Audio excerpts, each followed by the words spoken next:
Good morning. Welcome back. Good to see faces.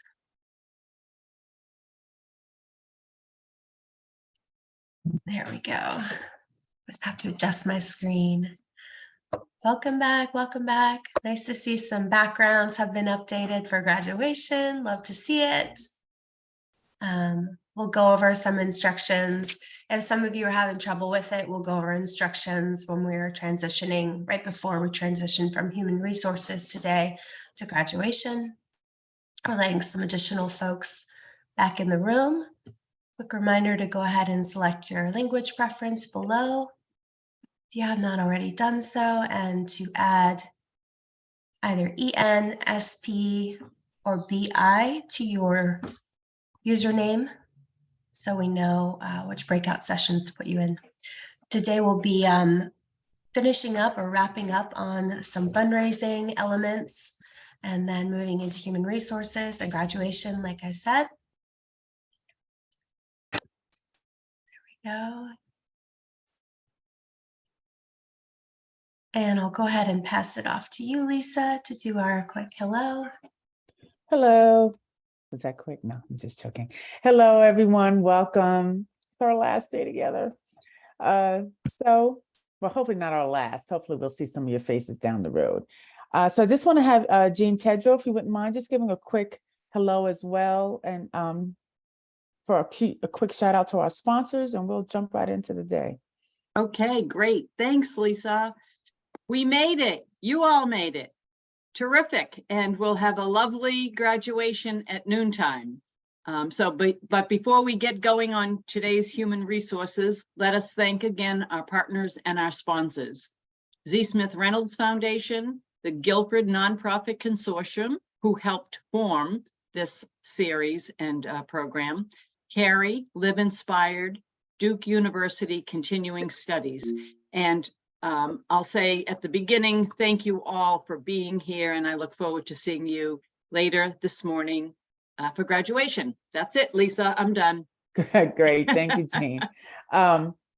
We can go to the next slide. So as we move along today, I think we had some really great questions during our last session. So Dr. Palmer will and she's incorporated some of your questions into her presentation today. So hopefully, all of your questions will be in. If you have a part 2 to your question, again, just put it in the chat and we'll try to make sure we get them answered today. So just bear with us as we do the quick recap of session 5, and they'll move into the session for today. So I don't want to take up too much time. We have a lot of ground to cover before graduation today. So Dr. Palmer, are you good with starting? Well, I'm sorry. Let me just get to the agenda. We'll go to the agenda so folks can see what's up here. So again, we'll go. Well, that's for later. I'm sorry. Back up to 5. We're starting off a recap of session 5. Sorry, guys. Just having my coffee. See, Starbucks. No worries. Thank you, Lisa, and good morning to everyone. As we mentioned last week, we're going to jump right into our content today. We do want to do a little bit of a recap, but we also have a couple of things that we want to cover before we move on to our new topic today, which is human resources. And then, of course, the celebratory topic and focal point of today is graduation. But to kind of kick us off, we did cover last week financial management and fundraising. There were just less than a handful of you who had questions about financial management. Tracy, our Chief Financial Officer for the North Carolina Center for Nonprofits, answered those questions, and Rebecca, who's on our team, is going to send you the 4 individuals, I think it was 4 or 5 individuals. She's going to send you those answers directly. Many of the essence of those questions were actually answered in the session. When you look at the questions that were submitted, maybe there was one, but we're going to send those to those individuals directly. So look for a communication from us on that. As it relates to fundraising, we are going to hone in on 2 of the stages of fundraising. as a part of our completion of our work on that particular management function. And that is identification and cultivation. So we're going to work on a couple of things there. And we are going to spend just a little bit of time talking about fundraising programs, strategies, and just some highlights as it relates to human resources for fund development. As Lisa mentioned, there was probably when we concluded last week, there was probably about a dozen questions that were left in the chat. And so what we've done is gone through and read through each of those questions. And we have identified where that information will be pointed out during our conclusion of the fundraising topic. So those responses won't come out in any type of communication, but I will let you know that, hey, this was one of your questions and this is the answer to that question. So to get right to it, we are going to specifically, team, go to slide 23 of our fundraising material in terms of what we're going to be working on today. So we're going to focus on donor prospects, and we're going to work through an exercise of identifying prospects, creating a prospect identification list, but we're also going to identify and create a master prospect list for fundraising. And we're going to do that by doing a little bit of our work in a breakout. I'm going to give you more instructions here in a minute, but we're going to do that by going into a breakout room and kind of doing our work there. So team, if we could go to the gallery, that would be great. We could go to the gallery view. It's good to see everybody. Good morning. This is my preferred location on Zoom, is to be in the gallery view, use the gallery view to see everyone in the group. You know, as always, to kick off our session, I hope everyone has, I was going to say consumed, but had whatever their go-to is in the morning to get you going. I've had my 1 cup of coffee. I haven't had the 2nd cup yet, but I've had one. And so that typically helps me out. But it's good to see all of you again this week. So in your workbook on page 111, that would be page 111 in English and 112 in Spanish. So we have 4 phases of, or stages, I should say, related to fundraising that we shared with you last week: identification, cultivation, solicitation, and stewardship. And the name of each stage is directly related to what we do in those stages. Identification, we're trying to identify who we're going to ask for the donation, right? And who we're going to ask to give as a part of whatever fundraising strategy or program we're using. Once we ask individuals to give, then we want to cultivate that request. So we want to make the ask, and when they give, we want to continue to cultivate that relationship if they give immediately or promptly. If not, then we work to kind of get the gift that we're trying to acquire in that cultivation work that we do.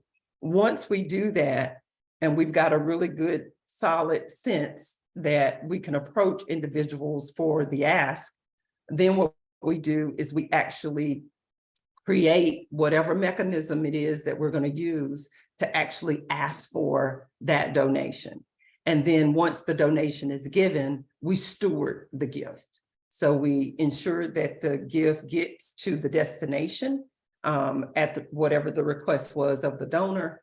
And then we make sure we utilize that gift, that donation, as it relates to the mission and vision of our nonprofit. So that's kind of those stages. Now, I just said that kind of like it's really easy, but it has its ups and downs, right? And it has its challenges. It takes some consistency and frequency in making the request or asking for a donation that helps us to really have, I'll just say, lucrative fundraising apparatus for our nonprofit. And we'll get into more details with that. So just kind of moving into prospecting. So we're gonna walk through a real practical way of developing a master prospect list. So hopefully you're at the worksheet. And so for the purpose of this exercise, you are the contact name at the top of this worksheet. And the first thing I want you to do is I want you to list 15 people that you know. Don't think about it long and hard. Just 15 people that you know. It could be colleagues, it could be friends, it could be family members, it could be literally 15 people that you know that come to mind. If someone, which is I'm the someone today, asks you, tell me 15 people right off the bat that you are associated with or that you are affiliated with, and generate that list. And I'm gonna just go silent for about 60 seconds. Don't think about it long and hard. Just you're gonna list those names.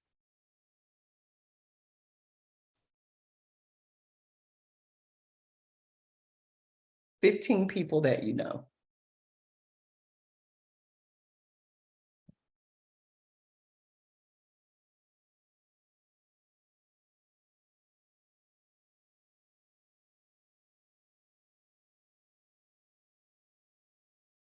This is a very fundamental part of determining who to ask for a donation.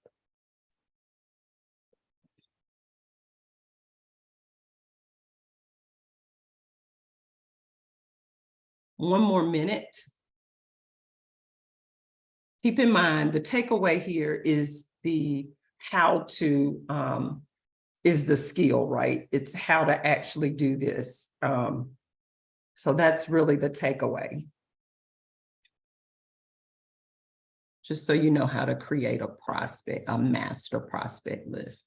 And so for the purpose of our work today, we are the fundraising committee for ABC nonprofit. All of us make up this fundraising committee.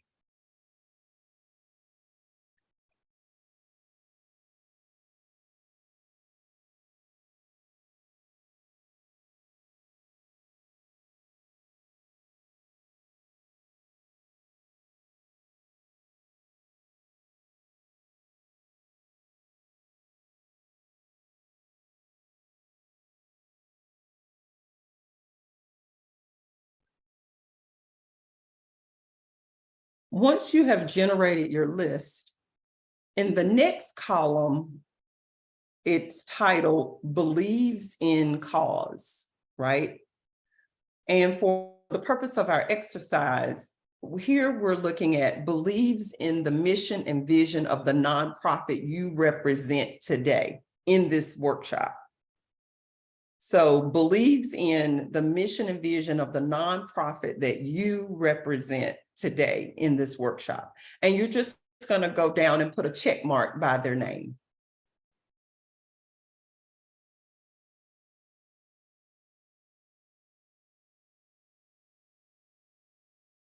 So out of the people that you listed, you're putting a check mark next to the individuals that, or in the column for the individuals that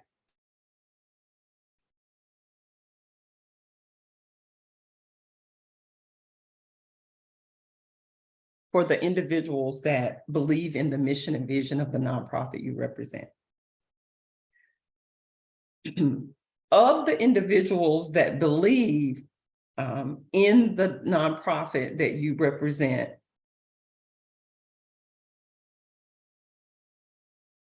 I'm sorry, I'm getting sidetracked by the chat. So I'm gonna stop looking at the chat and let my teammates look at the chat, because I keep going there, and that's what's making me pause. It's kind of like, you're watching something on TV and somebody. So how far did you get in the questions? Where are you? Yeah. All right. So of the people that believe in the mission and vision of the nonprofit you represent today, you are going to put a check by those individuals if they give away money. If they give away money. If they believe in the mission and the cause of the nonprofit or and vision of the nonprofit you represent today, you're going to then put a check mark by their name.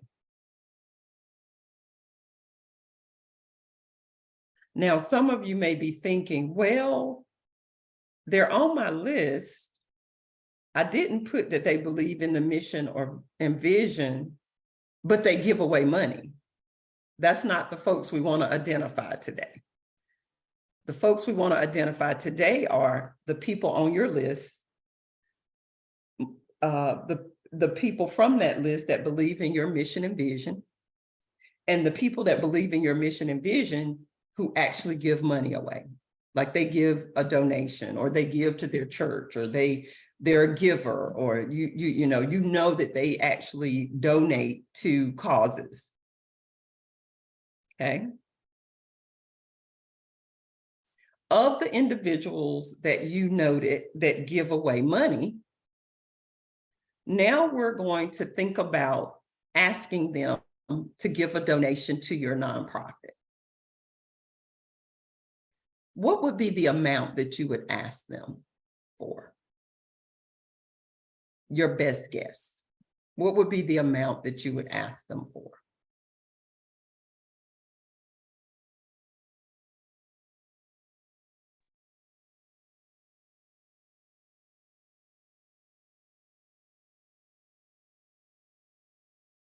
What would be that amount?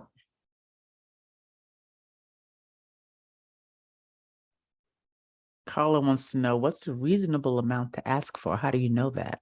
How do you know You're- what is a reasonable? You're basing it on what you know about that person. You're basing it on what you know about that person.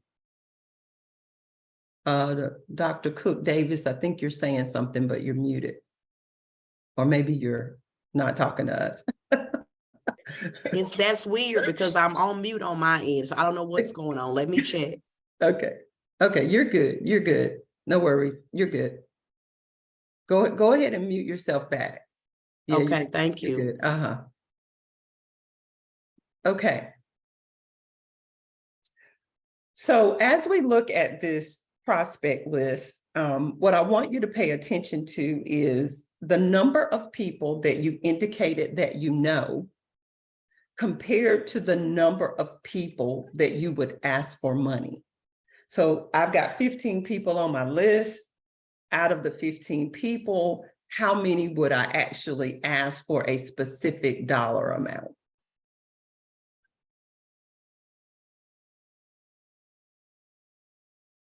Carla's holding up 2. Hania, am I getting that right?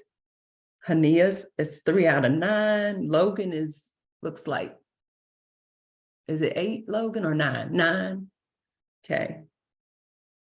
15 out of 15. Okay, okay, okay. So again, keep in mind what we're doing here is we are identifying prospects, right? And there are a lot of different ways that you could create your formula as to how you get to the individuals that you would actually ask, okay?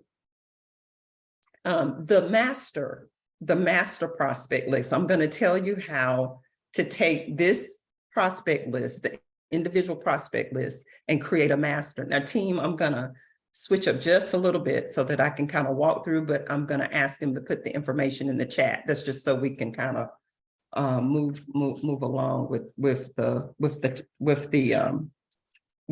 work that we're doing. So in terms of the people that we know, and I'm gonna try to keep as much of a tally as I possibly can. Some folks have already put into the chat 3 out of 9 or 4 out of 9 or what have you. What I want you to put in the chat now is I want you to put the number of people that you would ask for dollars, just that number. So if it was 3, 3, if it was 5, 5, if it was 4, 4. So just pop those in the chat for us, and we're going to try to kind of keep up as best we can. But for the purpose of the exercise, I just want you to know how to do this when you go back to your agencies and group. I mean, I'm just fiercely writing what I see come up in the chat.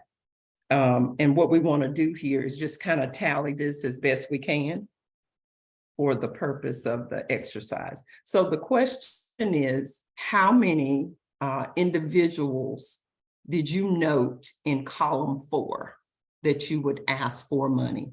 How many individuals did you note that you would ask for money, that you would actually ask for money?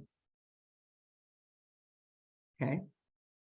I'm still jotting down, and team, you all have to do the adding up as best you can. Just want to get a general idea as to how many before I move on to the next, because they're going to put something else in the chat for us to add up.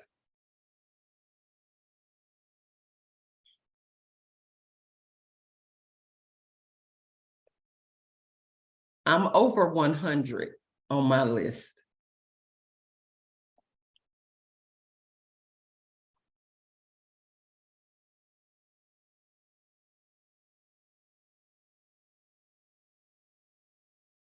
If we get to 200, just let me know.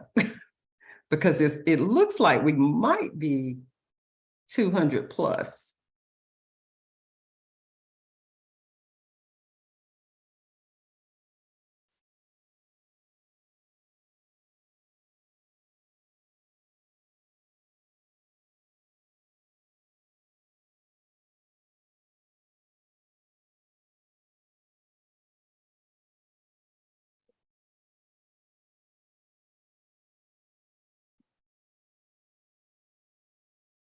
Any results yet?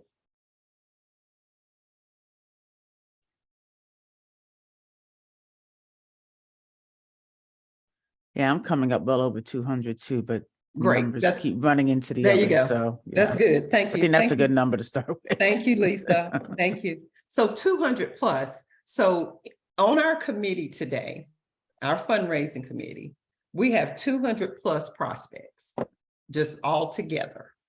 And this is not just people we know. This is people that we know who believe in our mission and vision, who actually give money away.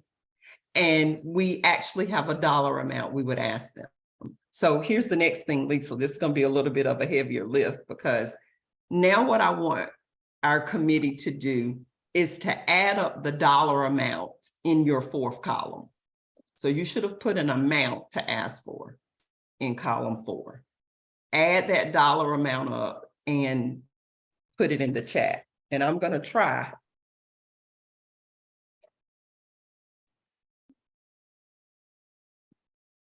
My fingers don't move that fast. I got you. Ooh, see some big numbers. Uh-huh. Okay. All right. Woo. I'm trying.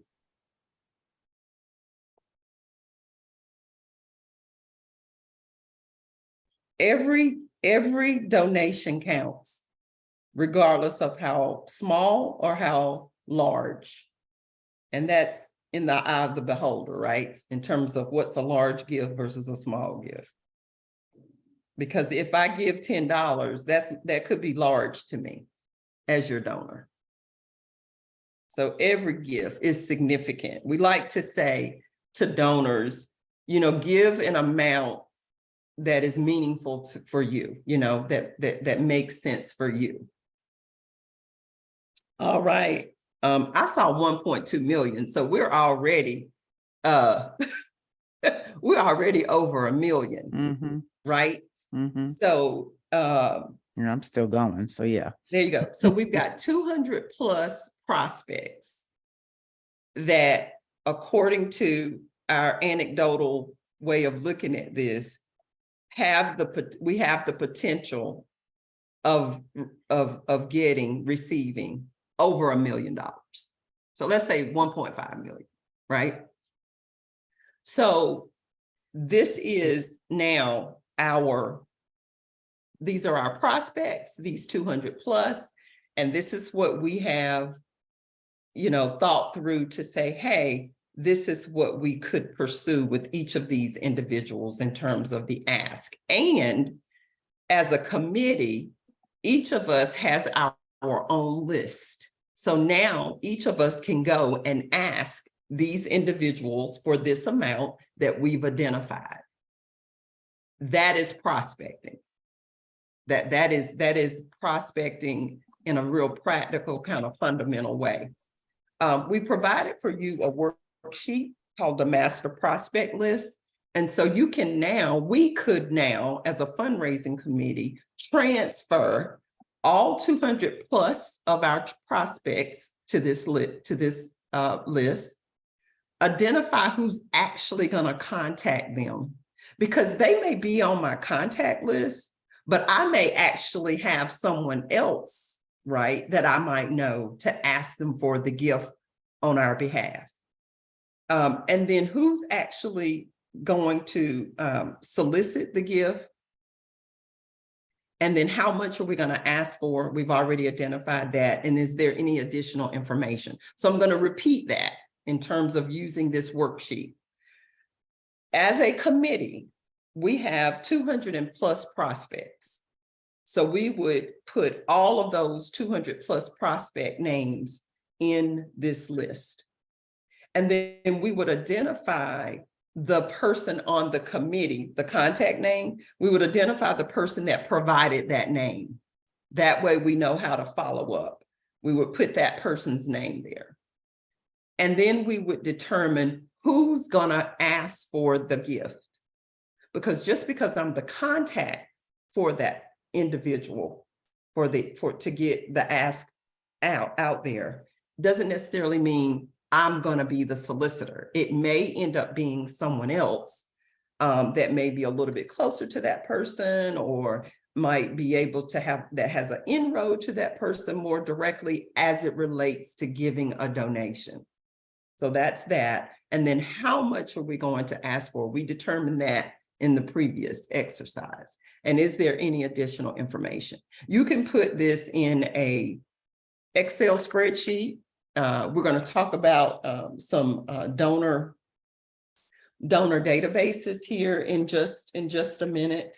But this is a very, very practical way that you can work with a fundraising committee to actually generate prospects. Now, you could go beyond the fundraising committee, because we know that's typically linked to the board, right? A board of directors.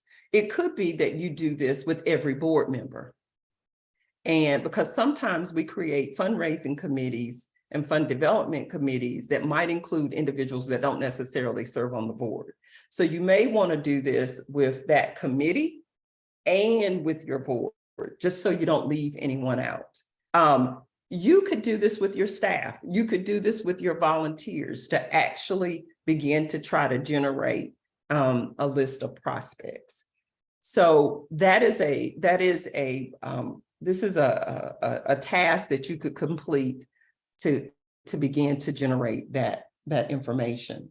I'm going to let Rebecca, I think it might be you, the examples of the websites and the donor databases that are some that we've identified.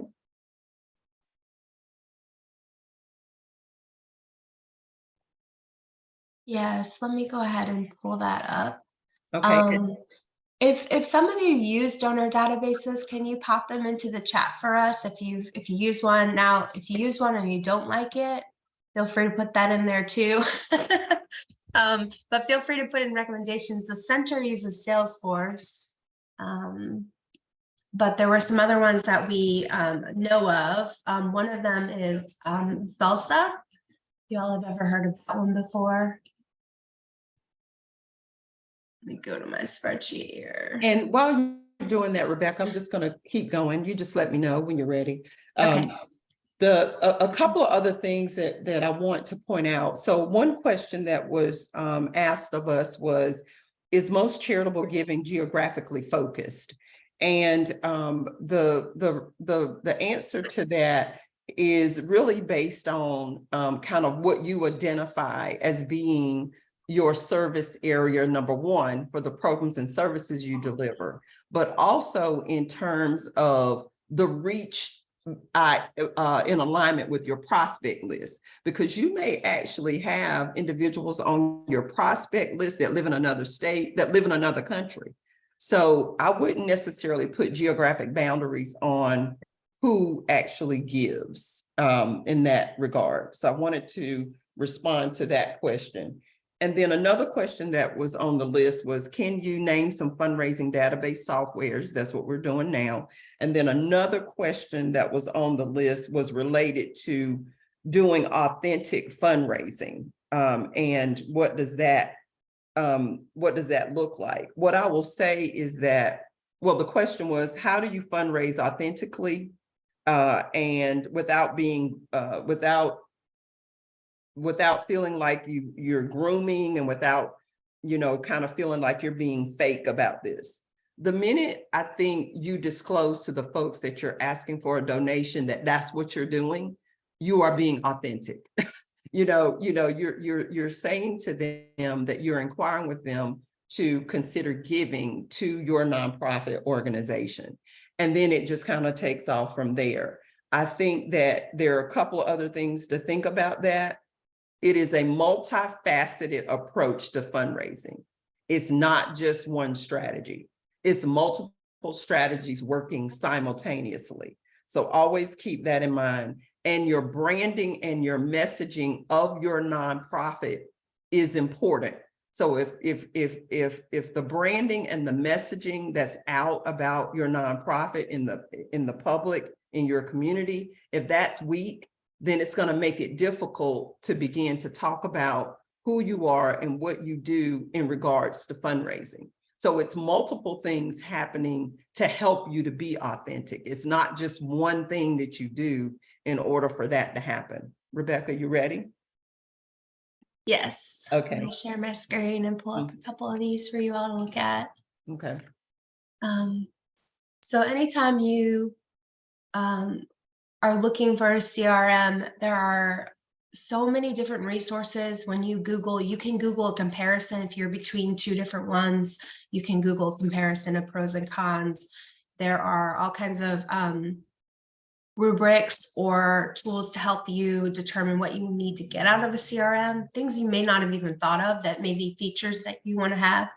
But keep in mind that there's also your budget, right? So all of us are working within the constraints of a budget and having to sort of figure out what's going to work for us. I know that one of the nonprofits that I worked at for a long time was a very successful organization. We used Microsoft Access for our CRM.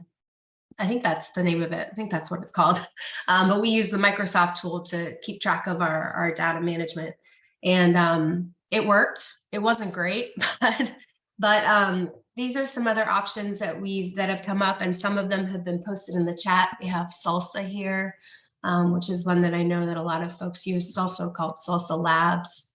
It looks like it's now becoming Blonterra. So looks like they've been bought or something or merged. We've got Bloomerang, which is one that I know is really popular as well, that I've heard good things about. You'll see Network for Good as well. Salesforce is the one that the center uses, and we use for a long time. And then this one is Razor's Edge, which is Blackbaud. But these are just some samples or ideas that you could consider. If you already have one that you're working with, that's great. Hopefully it's working for you.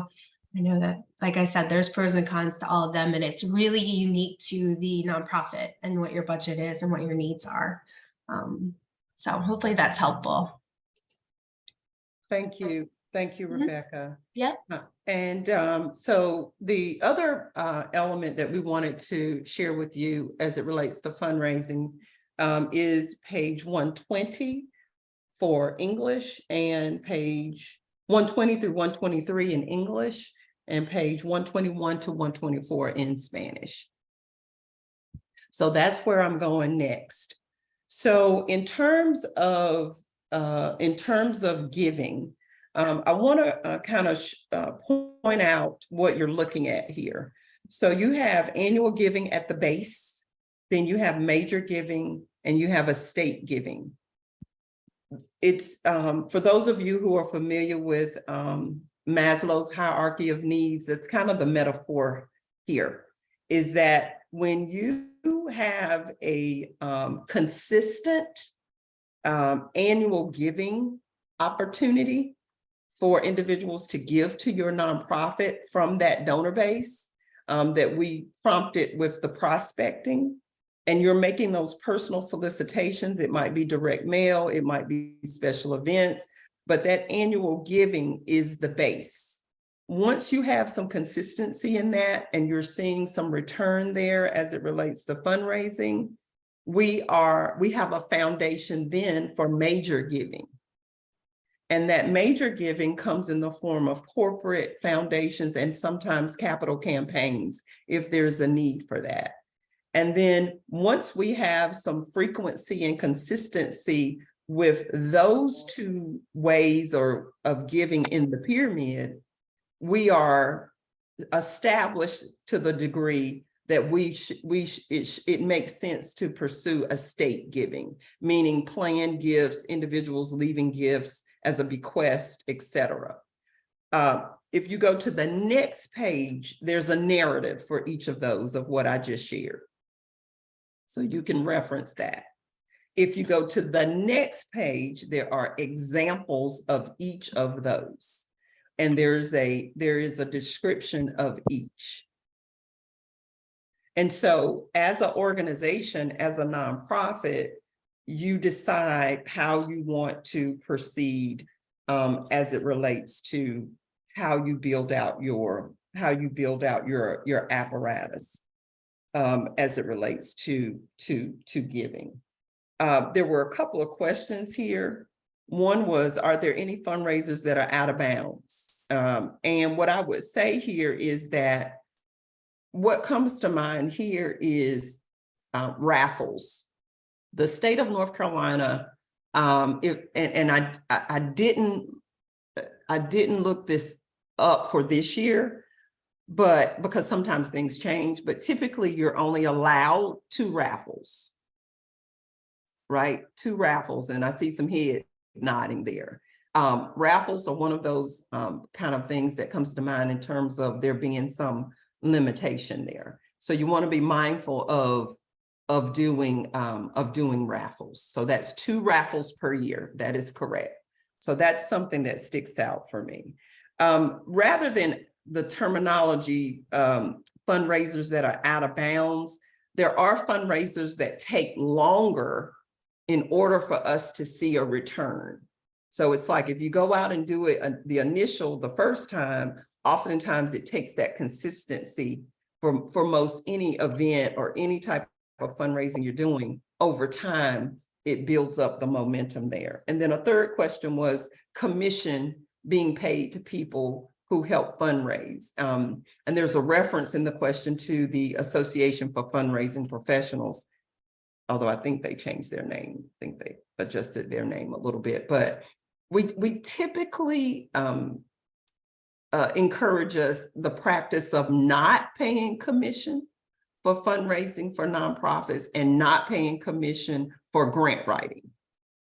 Now, that's not to say nonprofits don't do that, but that is kind of the sense is that that's not something that we typically do, and you'll see that in some of the Association for Fundraising language.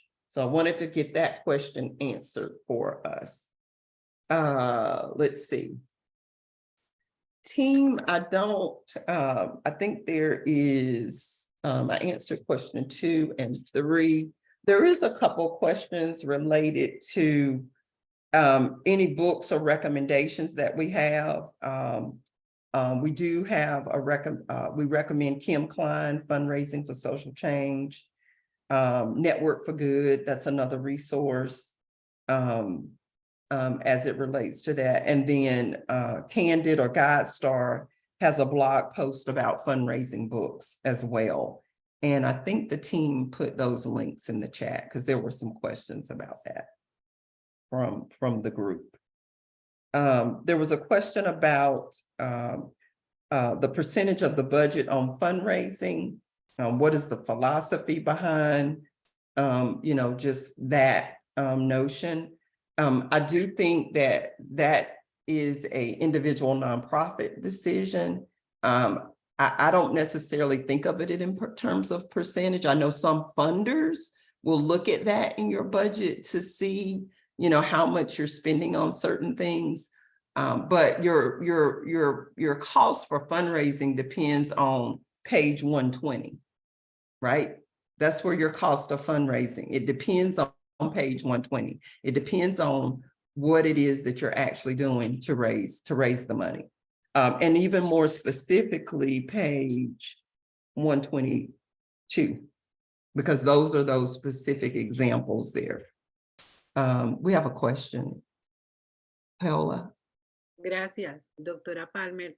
Sí, mi pregunta estaba relacionada también por si había un límite de parte del IRS que relacionado con ese tema de la recaudación de fondos. No, Gracias. no limit. There's no limit that I'm aware of. However, you do need to make sure that you have filed your solicitation information with the North Carolina Secretary of State's office. And you have to actually make that application, and then they'll tell you where to go from there. But you do want to make sure that you do that to make sure that you have that in place. And then there was one final question related to revenue generating programs as part of a nonprofit social entrepreneurship, and the confusion between revenue generating programs and social entrepreneurship. And so the comment or question here is around, are the donors confused with that? Is there confusion with the donors there? So when you think about social entrepreneurship and you think about revenue generating programs are just that. Individuals are paying a fee for a service or for a resource. There's a fee for service. That's that. And then, or maybe your facility has space and you can rent out space. So there's an exchange. There's a pretty prompt exchange for the dollars that are coming in for that service or for that program. When it comes to social entrepreneurship, that's different, because social entrepreneurship is prompted by a social entrepreneur. And that individual has decided that they are going to utilize their dollars, their money, to support a cause or a particular issue in a community. And most of the time, they're wanting to contribute monies to that to either develop or to implement something innovative to address that particular issue. So they're using their financial support to address community issues. It's risky for them because they don't necessarily know if they're going to get a return or not on that investment, or if what we hope to conquer or to eliminate or alleviate, if that really is going to happen related to what it is that they provide dollars to. Social entrepreneurs want to add value to people's lives in their community. And so they decide in a lot of cases exactly how they want to do that. They have some thoughts about that. If you've ever heard Bill Gates talk about research around health and around diseases, and he actually has thoughts about how to address those things and contributes to the thinking and planning and the way in which we address the health of individuals, not just in our country, but even internationally. So that's how you want to think about social entrepreneurship compared to revenue generating programs. Social entrepreneurship is typically accompanied by a social entrepreneur. And so that kind of makes the difference. One way that corporations engage in social entrepreneurship formally is they create a foundation, and they set the foundation up so that they can give money to that foundation, and those dollars can then be given to nonprofits, let's just say, to actually engage and do some of the things that they would appreciate as it relates to community. We see hospitals now that set up foundations as well, and dollars go into social entrepreneurial types of endeavors. And we also see colleges and universities now that set up foundations and centers and institutes so that dollars can be placed within those entities to help address a cause or a community concern. So in terms of thinking about fundraising, that is our recap. I do think I answered all the questions that was on our list. And so we can kind of move on from that topic, if you will. So that's our recap on fundraising. And we are going to take a break so that we can go and begin to work on our new material. Team, I don't think I missed anything in the chat. I don't think I did, but I don't want to assume that. I think we covered everything related to what we wanted to in terms of fundraising. I see a thumbs up. Thank you, Rebecca. Appreciate that. All right, so the time is 10:17. We're going to come back at, we normally take about a 10-minute break here. So let's do that. Is that okay, team? We're going to come back at 10:27, or does it need to be a 5-minute break? Just let me know. 5 minutes? 10, okay, all right. So I am going to start promptly at 10:28.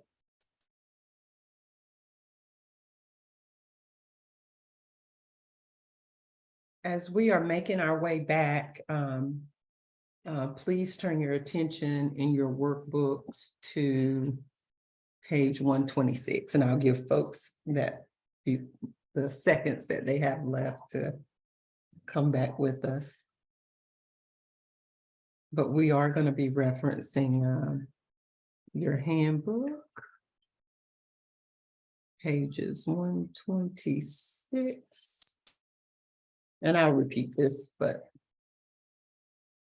pages 126 in English. And I do believe it's 127 is in Spanish, I think.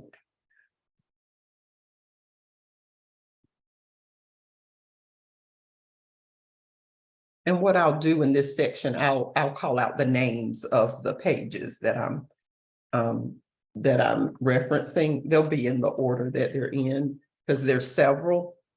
So I just want to, English is 126, that's where we're starting. And then Spanish is 127.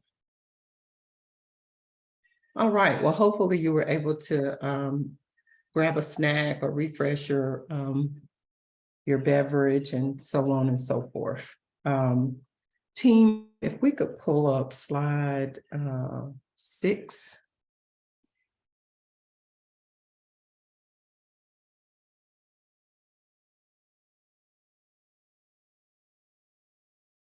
Thank you.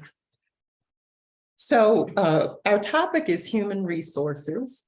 And we're going to work through quite a bit of information. This particular management function in the Institute is quite a bit of information out.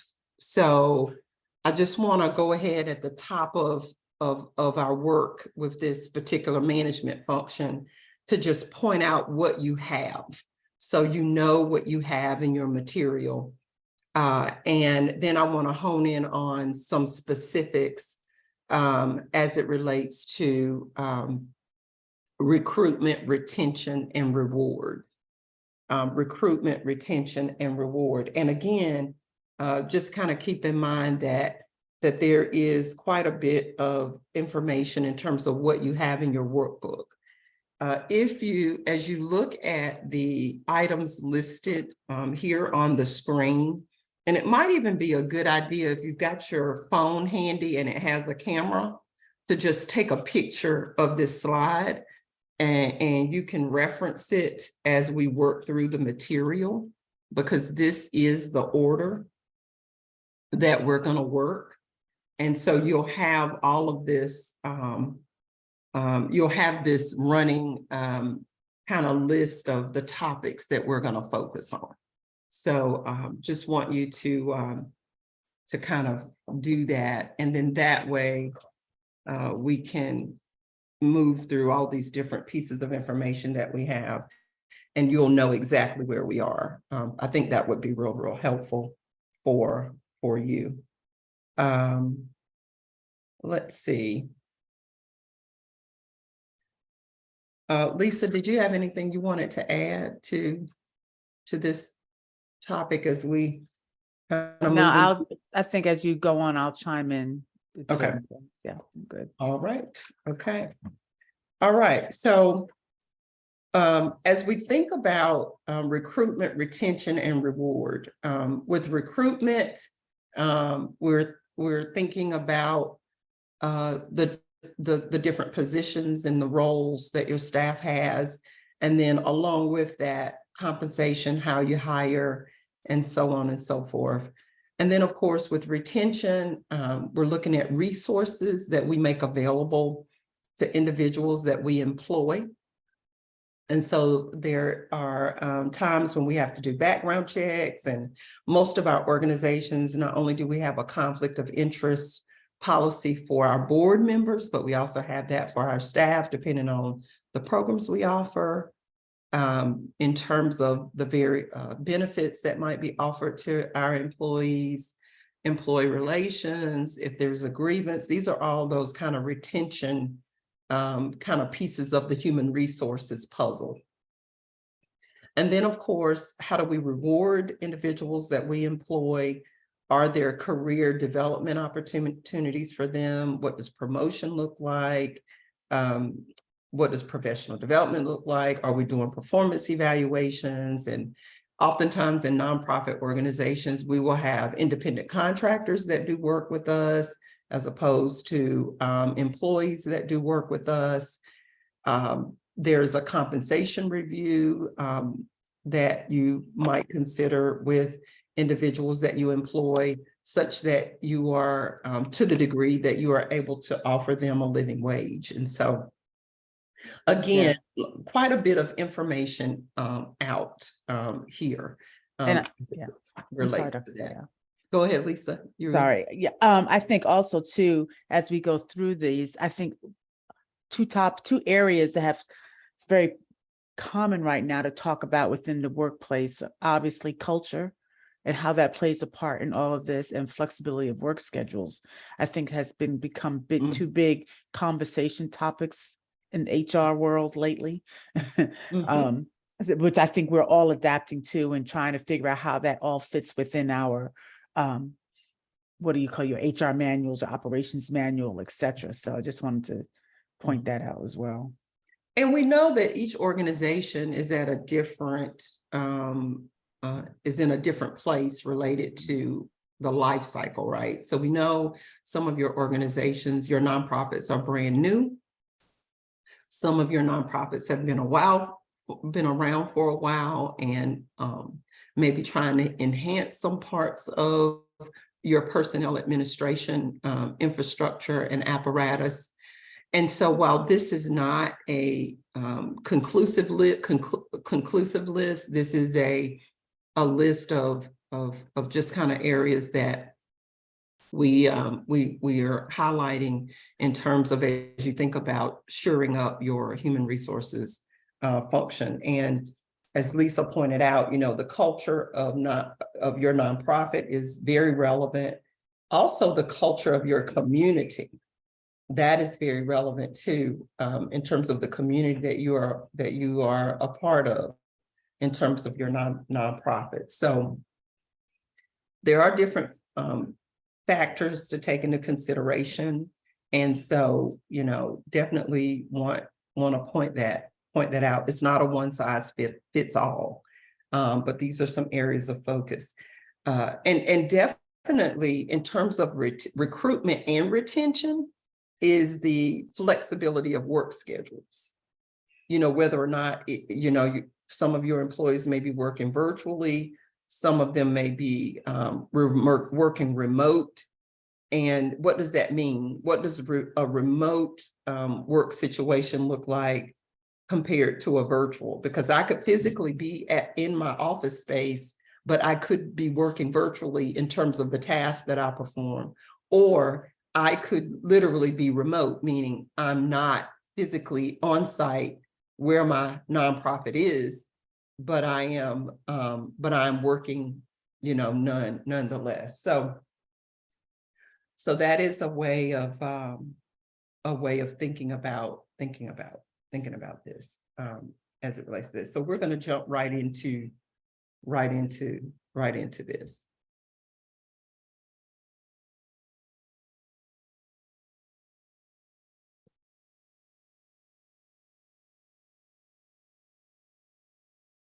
Some guiding principles and values. So I am on page 126, again for English, and 127 for Spanish, in terms of the some federal statutes that are related to equal employment opportunity. We've provided a list of those resources for you to consider. If you're looking at page 126, of course, the Equal Employment Opportunity Commission, the Equal Employment Opportunity Act, we've got a link there for that, and Equal Employment Opportunity Laws. So those are just some quick references for you to be able to kind of link and reference as needed. And I would encourage us to spend some time just kind of going to those sources and familiarizing ourselves with EEO Commission, EEO Act, EEO laws. And of course, like I said, we've provided you a quick reference to some of those acts that may very well play out in your organization. In terms of equity, diversity, and inclusion, just want to remind you that that is one of our principles as it relates to how you manage human resources in your nonprofit organization. Equity, diversity, inclusion is on page 9 of the Principles and Practices Guide. And so just want to draw your attention to that in terms of that being one of our principles, and also the different practices that we've aligned with that particular principle related to not just your paid staff, but also your board and volunteers. So these are areas of resources that you can reference as you're looking at how you recruit, how you retain, and how you reward. These resources can inform you in terms of how you set that up. So just want to point that out. Let's see.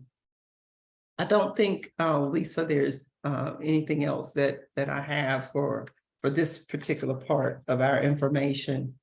Not sure if you if you want to add something to that. No, I'm just quickly looking over the notes. Yeah, I think you're good. Mhm. Okay, all right, okay. All right, so let's hone in on recruitment. Mhm. Let's hone in on recruitment. And what we want to do here is we want to kind of start this off with crafting a sample job description for the position of executive director. So we want to craft a job description for the position of executive director. In your and team, this just came to mind, so I know we don't have this listed as a source, but I was just reminded. If you look back in your board governance information, this is just to kind of give you a touch point. Let's see, there is, and I'm going to give you the page number, hold on. There is a handout that is titled Board Chair versus Executive Director Responsibilities. It's on page 39 in English and page 40 in Spanish. And I'm going to give everyone time to get there. But what we're going to do is we're going to practice crafting a job description for the executive director position. And this will help you craft a job description for any position. We're just going to focus on the executive director. Now, when you begin to draft a job description, it's important to have a sense of what you want that position to do in the organization. So what role do you want that position to fulfill? What responsibilities will that position be, how will they be accountable in terms of their responsibilities? And so, again, on page 39 for English and on page 40 for Spanish, there is a handout there, and it gives just some prompts as it relates to responsibilities of the executive director. So I want you to kind of know that that's a resource for you. So back to your worksheet. So we have a worksheet on page 128. And we also have, well, it's 127 and 128 in English, and 128, 129 in Spanish. And so you're going to use these two worksheets to help to create a job description. So we're going to start with page 127. And what you have here is some questions you're going to answer. What is the title for this position? For us, for this exercise, is the executive director. What is the purpose of the position? What would this position do on a daily basis? What skills are necessary? How many hours per day we are required to complete these tasks, or what is their work time frame for this position? And who supervises this individual? Who supervises this person? And so you're going to answer those questions. And so spend some time doing that. And I'm just going to go kind of silent here as you do that work. And we can go back to the gallery view now.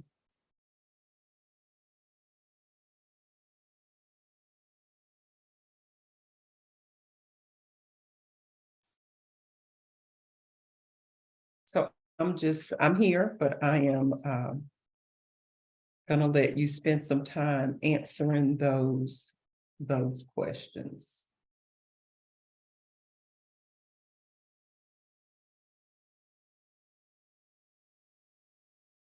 Recruitment, that's where we are. Human resources, first of 3 topics, recruitment.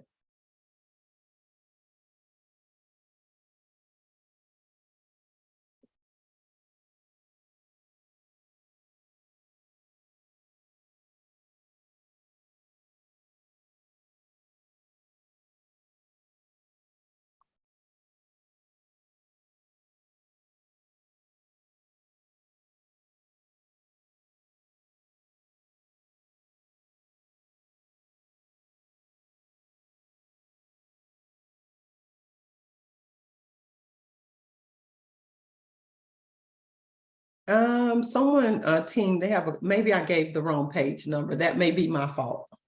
In terms of the page number. So we're looking for, in English, it's the job description worksheet titled Roles and Responsibilities. So if you don't look at the page number and you're looking at the name of the page, it's job description worksheet, roles and responsibilities, and then job description format worksheet. But we're focusing right now on the job description worksheet, roles and responsibilities. And team, I have that in my workbook as English on page 127 and Spanish on page 128. Yeah, that's, I thought that was what I said, but I'm sorry if I didn't.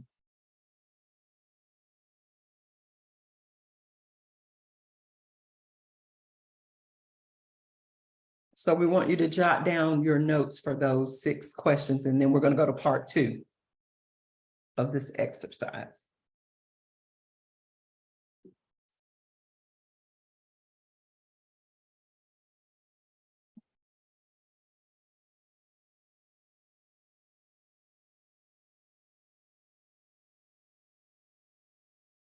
And we're going to work through a couple more items under recruitment, and then we're going to move into retention. And in retention, just a heads up, we're going to go into some breakouts.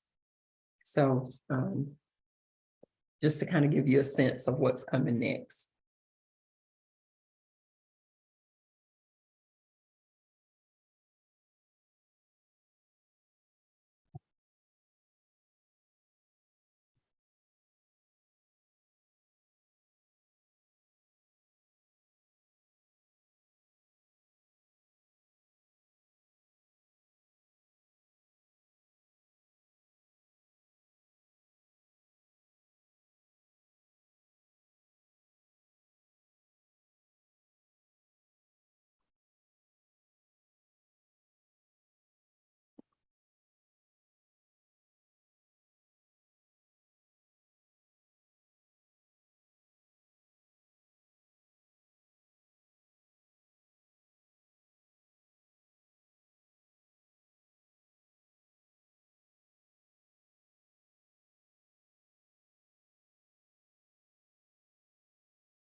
So let's move to the next page. So that would be in English, page 128, in Spanish, 129. So what we're going to do is we're going to convert our responses to the questions. We're going to convert that into a job description into this format. We're going to put it in this format. And what you could also do here is the individual that is doing the hiring for the position can definitely answer these questions to insert into the format, but also other individuals in the organization might be able to contribute to what the roles and responsibilities of this position might be, depending upon what the position is. So you could get kind of a 360 perspective just by sharing this and getting folks to answer these questions to help you to build out what the job description might be. So in the format that we've provided, you've got the job title. And let me point out, this could be a volunteer or paid person. This could be a volunteer or paid person. So it could be a volunteer job title or a paid person's individual's job title. And of course, we're using executive director today. And so then we would build in the purpose. We would list out those responsibilities. We would share those work hours. And as Lisa pointed out, here you may even want to edit this as needed if they work remotely or if they work virtually and what that looks like, and explain that. I know a lot of our nonprofit agencies are having to go back to their employee handbooks and include what that is, because they have not worked using that framework before. So it may be necessary for you to do that as well. And then what are the qualifications? That could be education and or experience. And then of course, who the supervisor is. So just wanted to give you some time to actually put a job description together. For some of you, you may be very fluent in this, and but for some of you, you may not. So we just wanted to start here with recruitment. If we're going to recruit, do we have job descriptions? So that's very, very important. Any questions or thoughts about that? I'm gonna just give you a couple more minutes to work on that. So I'm just gonna go silent here. I'm here. And you can kind of fill in that format and just get some practice doing that.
Okay, moving on to our next part of recruitment. We've got 5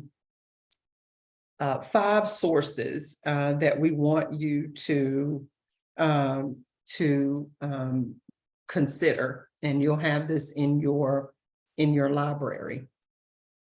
In terms of determinants of compensation, that's on page 129 in English and 130 in Spanish.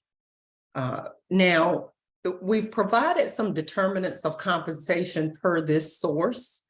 However, for your individual nonprofits, it may be a good idea or a helpful tool for you to have your own compensation rubric that you're utilizing to determine compensation for your employees. But we provided this year just as a reference for you as you begin to think about that.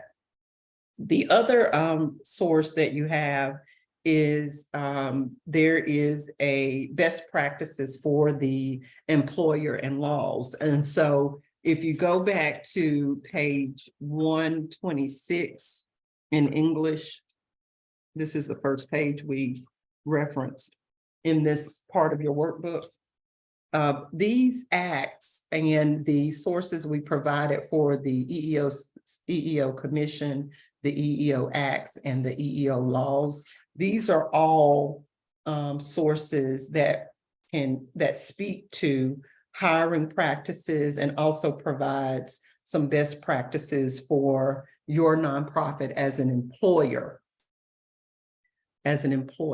So now we know that many of our nonprofit organizations don't necessarily have an individual on staff whose primary responsibility is human resources, or whose primary responsibility is personnel administration. We know that these duties are shared oftentimes, and in some cases, it doesn't exist.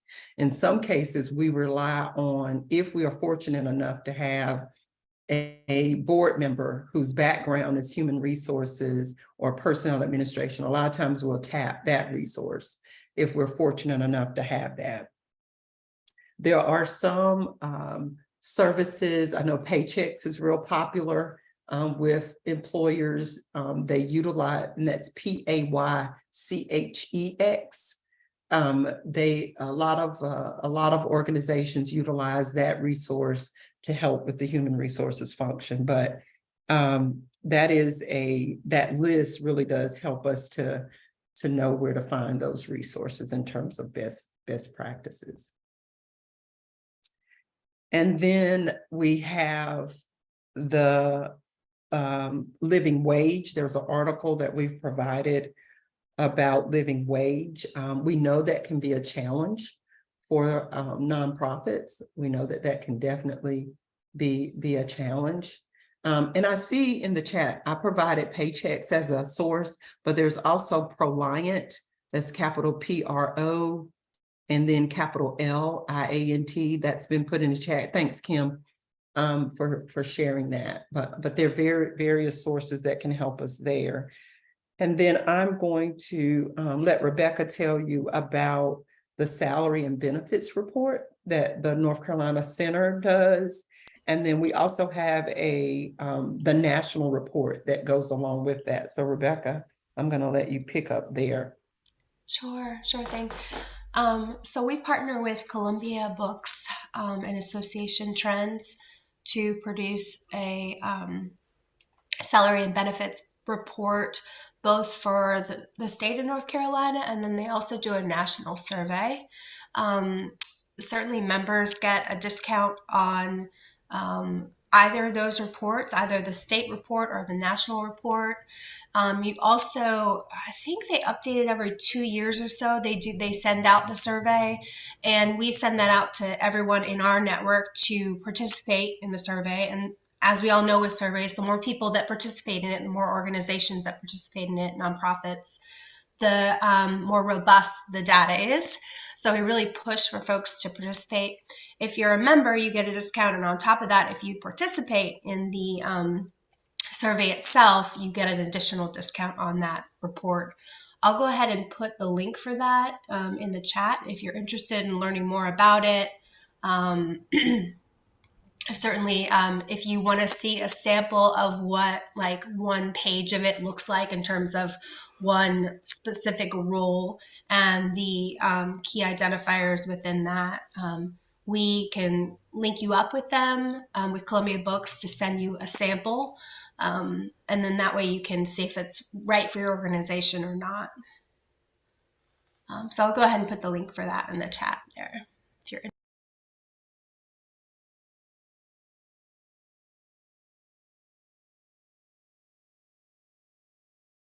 So again, as we look at recruitment, job position or job descriptions, and the roles and responsibilities of our employees that we have, having those noted in a job description for all of your positions. This thought around having a way in which you determine compensation or increasing compensation. How does that happen? What does that look like for your organization? And then some best practices as it relates to the laws that are on page 126.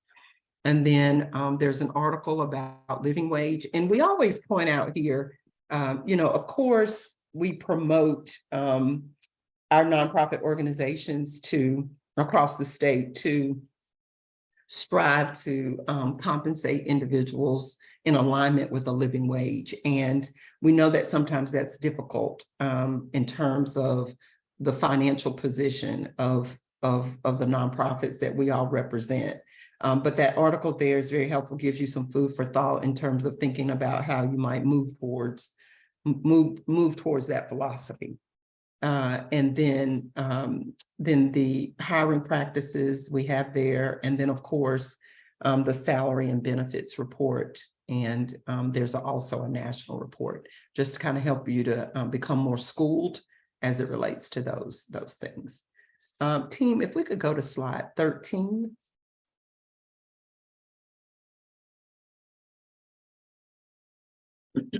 So moving into our retention area of focus for our nonprofit organizations. Some organizations do background checks for a variety of reasons. Some do background checks as a part of just the onboarding and or finalizing the hiring of an employee. Some organizations do routine, just depends on the type of work that the person does. Of course, conflict of interest and confidentiality, that is sometimes there's an agreement that the employee, as well as board members, volunteers, et cetera, that they sign. We did reference conflict of interest and confidentiality in our legal compliance checklist in our, when we talked about board governance and talked about when we were doing the orientation for the entire institute. And so that legal compliance checklist is a resource that we've provided for you. In terms of employee benefits, employee relations, obviously we're talking about retention, the handbook, having a grievance process. Typically the grievance process is in the employee handbook. So if employees have an issue, they should know where they can go. In terms of the succession policy and plan, I would actually bracket this particular item in terms of the thinking about what that looks like for your organization. And we're talking succession and transition thinking and planning. Especially with the executive director role, and then also as it relates to key positions in your organization, that should those individuals no longer be with you, how would you pivot and what would you do? What would you do differently in terms of that? I'm going to pause. There are some questions kind of going up in the chat. So I'm going to pause and see, team, how you might want to kind of respond to some of those employee Some handbook. folks are just trying to open up the link. I'm pretty sure the team is working on that. Okay. What else? Is there a good handbook example? Employee handbook or personnel handbook that encompasses volunteers and staff? For that one, Lisa, if we could, team, since we're there, if we could, there's a table of contents, let me look back. In the CBR handouts, unless I'm mistaken. Or I think the link. There's a link, yeah. The link is in your, let's provide that link. I know that's a little earlier in the list here, but if we could provide. Maybe that link can open, you could share that link. I'm not sharing my screen. Maybe Leslie or Rebecca can click on that link and show that example. The employee handbook. Give them a minute to get there. Any other questions, Lisa, in the chat that we can? No questions particularly that I see. Oh, okay. Okay, good. All right. And Leslie, or team, go ahead and put the Una link. pregunta. Oh, somebody's saying something. Hold on. Mhm. Okay, yep. Gracias. Doctora Palmer, hablando de conflicto de interés, yo soy nueva en esto, en este mundo de las sin fines de lucro, y tengo dos preguntas que vienen a mi mente. Primero, ¿está bien si uno contrata, está bien o no, si se contrata un miembro de la familia como parte de la organización en alguna posición que esté disponible? Esa es una pregunta. Y la segunda es con relación a contratos. Cuando se necesita un contratista para X labor, para lo que sea, ¿está bien dar esos contratos a personas que de alguna u otra manera tú conozcas o que sean miembros de tu familia y que te puedan prestar esos servicios? ¿O eso es algo que no se debe de hacer? Gracias. So I'm gonna take the first one because that's easier than that second question. That second question is a hard question to answer for your organization. So that's just hard for me to answer for how you all do the work that you do.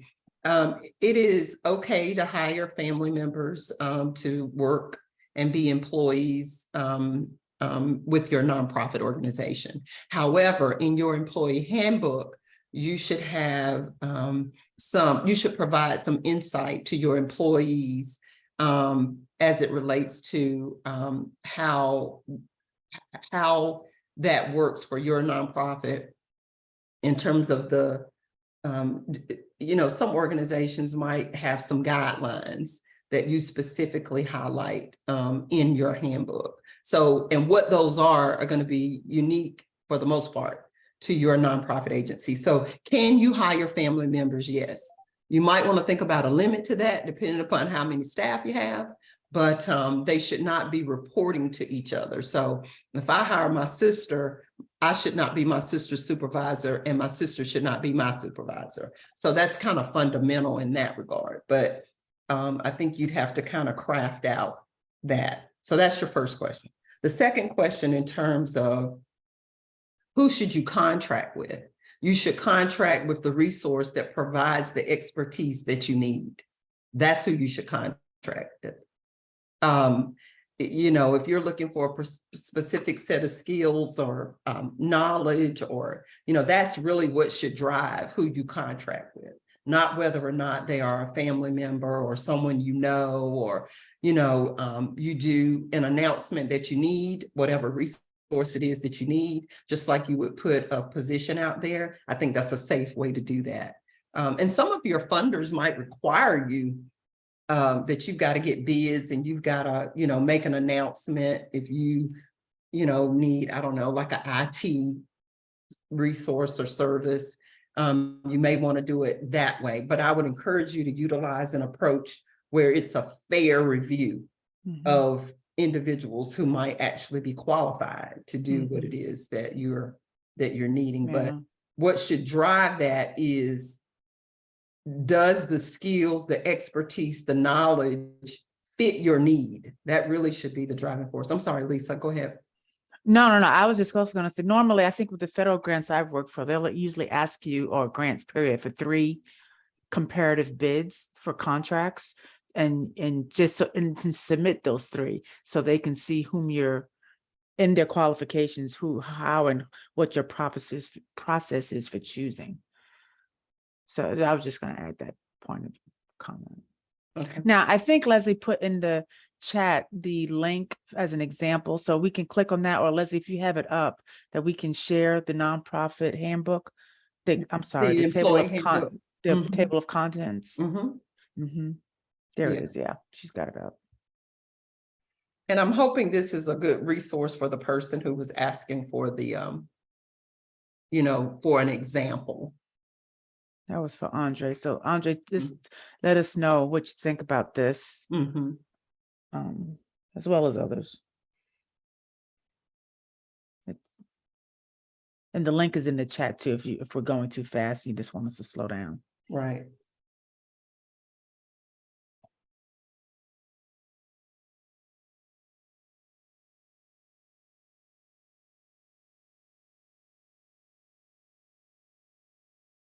Oh, you can go faster, Leslie. I would say, in case someone wants to take the time to read it, they can go click on the link. Mhm.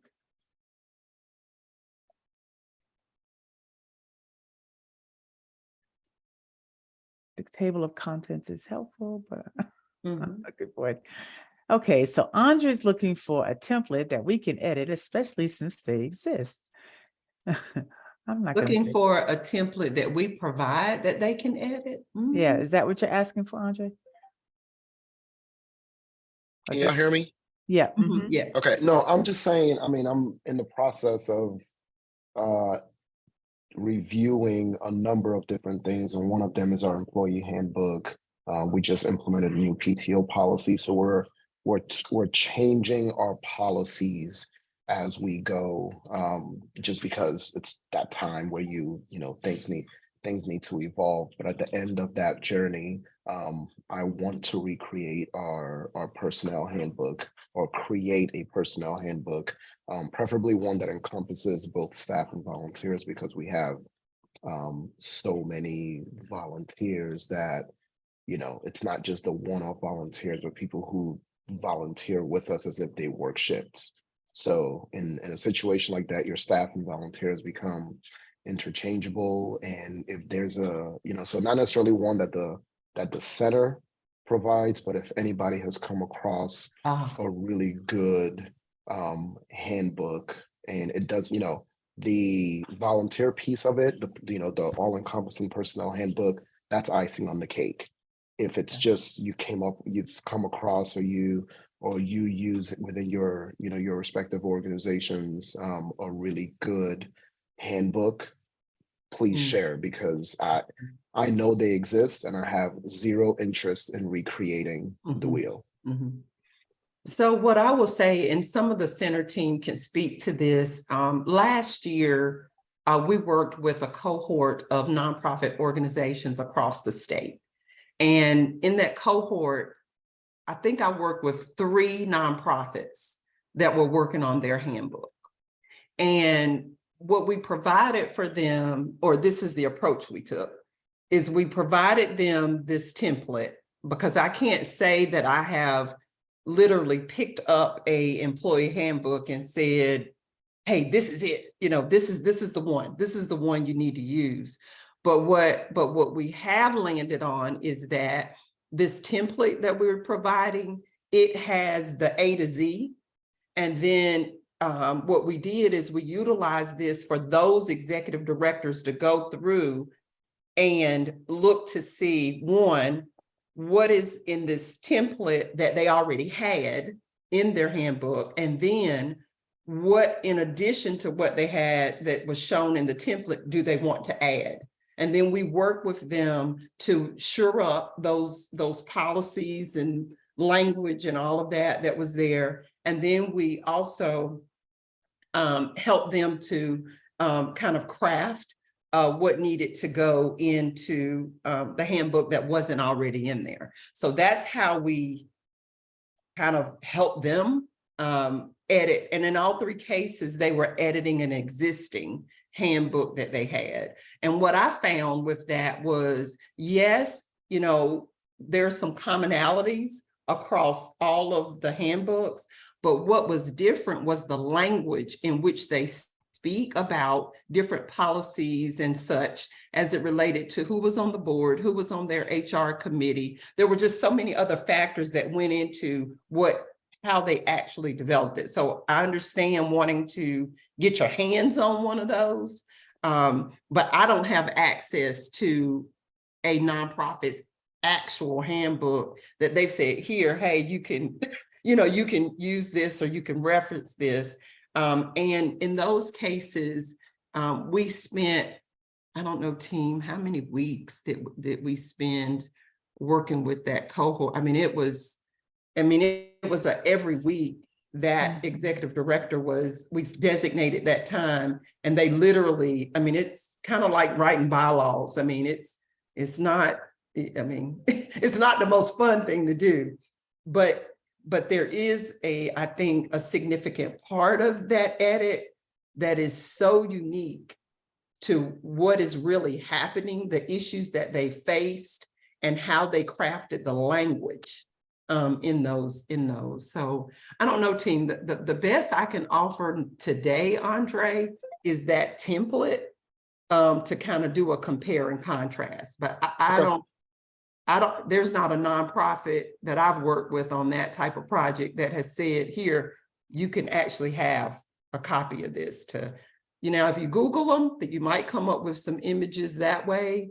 Some nonprofits will put their handbooks on their websites, but the only people that can access it are the employees. Employees, right? So Yeah.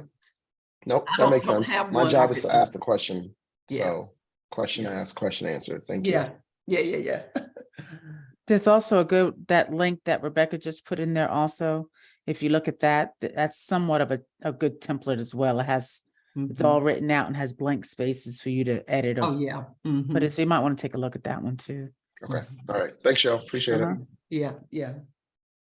Do you have, I'm just curious, do you have an HR committee as a part of your board? Yes, I have a personnel committee. Yep. And it's Okay. got some pretty good people on it Mhm. that have all been the work Mhm. is already happening. So what I'm really Yeah. looking for, obviously Pipe Dream is an editable Mhm. template. Mhm. The next step is what are some of those things that I want to make sure are Yeah. in that handbook. Okay. I was just wondering to kind of help with but you're already doing that, just to help with the time commitment. Yeah. 'Cause it's a time commitment to Mhm. sit and go through. I did it 3 times last year with 3 different organizations, and literally it wasn't the whole committee. The executive director was interfacing with the committee. And Okay. I was working with the executive director, and we literally in all 3 cases went from cover page to the end of it.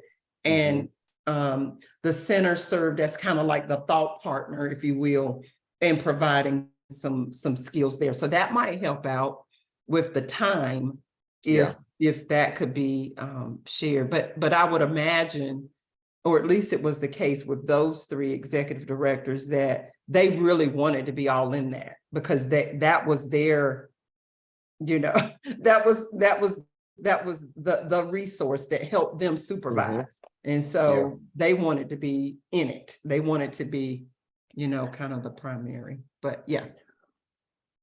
Okay. So we are going to, team, I'm gonna just let us take a 3-minute stretch break. And Leslie has her hand up. Just a quick, before we go into the breakouts, just take a 3-minute, just kind of, I don't know, jog around the room kind of break, and maybe a restroom quick break before we go into the breakout work. Leslie, I'm not going to dig into everybody's jog break. But HR is one of those areas where if I could dream it up, either I would have my own HR department that I could pay, but we know that it's difficult. But if there could be a coalition of nonprofits that we shared HR resources, I know Andre and I have talked about things like this before, but that would be like a dream to me, where you would have sort of like these think tanks that, they were HR professionals, and we all as nonprofits paid into that think tank, so that we would have best practices sort of flowing through our organization, but from professionals and not from us having to dig or find, because there's so much in HR, which is why bigger organizations have literally huge HR departments for that reason. And it's a lucrative business if you're an HR professional. But I'm just saying, if y'all ever want to think about putting together, a group of nonprofits who pay into it and get the resources they need for HR, I am game. Thank you. Retweet. And thank you all, because we really do hear that from you, and we do try to take it back, like what is requested in this setting. We do try to take it back and try to work to try to make these resources available, because we do know especially with HR, we say, well, oh, do you have a board member? But we also know sometimes that's not the best source, depending upon the issue that you're trying to work through. It needs to be far removed from that source sometimes. So thank you for helping us to be able to extend that request. So let's take that 3-minute break. You know, Rebecca, I'm going to do 5. It's 11:20. Let's come back at 11:25, and then we're going to finish up our HR work.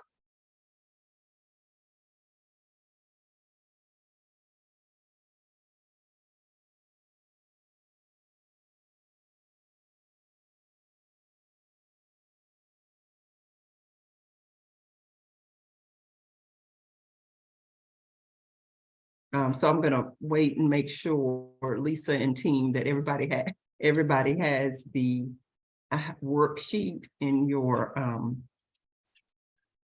workbook. So again, the worksheet we're gonna use is titled Employee Relations and Retention Strategies Worksheet. So what we want to do is spend some time discussing what strategies we're using for employee relations and what strategies are we using for employee retention. And then also, I think it would be good to have here are the benefits as well. You know, like what are you all utilizing for employee benefits? So let me make a note here. Can you say the directions one more time? Sure. Mhm. So page 132 in English and 133 in Spanish. We're going into breakouts, and we're gonna have some discussion and share what you all are using in terms of your employee relations and in terms of employee retention. Kind of what strategies are you using? So our topic that we're on now is employee retention. And so we're just going to have you to go and break out and share some of those ideas, because we know we have to be, we've had to get real creative in what that looks like. And so you'll go into breakouts and share that. Now, here is what you have in your workbook as prompts. 130, page 130 is titled Employee Benefits. That's in English. Page 131 is titled Employee Benefits in Spanish. So these are some affordable benefits, just some ideas that we've put there for you. And then in terms of employee relations, page 131 in English, page 132 in Spanish. And so here's some prompts here in terms of just kind of our focus in thinking about employing the total person. So we employ the person's experience, their expertise, their education, right? They bring that with them. We're partnered with them. We're collaborating with our employees. We're hoping that at the heart of the matter is the mission and vision of our nonprofit. And some of our employees are self-directed and self-motivated, and that's kind of what we would hope and would want. But in some instances, we've got to work to get them there. So in your breakout, again, worksheet, page 132 in English, page 132 in Spanish, you're going to go into your breakout and you're going to share some strategies that you're using with your nonprofit, some employee relations strategies you're using, and some employee retention strategies that you're using. And I would just say at the bottom, some benefits, like some benefits that you're also, the way in which you're incorporating benefits in that. There is, I think that's it, Lisa, unless there's something you want to add as they go into their breakout rooms. You're good. Okay, so it is 11:29. We're going to be in breakouts for 10 minutes. So we're going to come back at 11:40. Great. I'll go ahead and open up the rooms. Thank you. If you end up in one of the breakout rooms and you would prefer to be back here in the main room where it's bilingual, feel free just to exit that room if I put you in there by mistake. And if you're in the main room or the gallery and you'd like to be in one of the English speaking breakout sessions, just let me know, raise your hand, and I'll pop you in there. But hopefully I got them all right.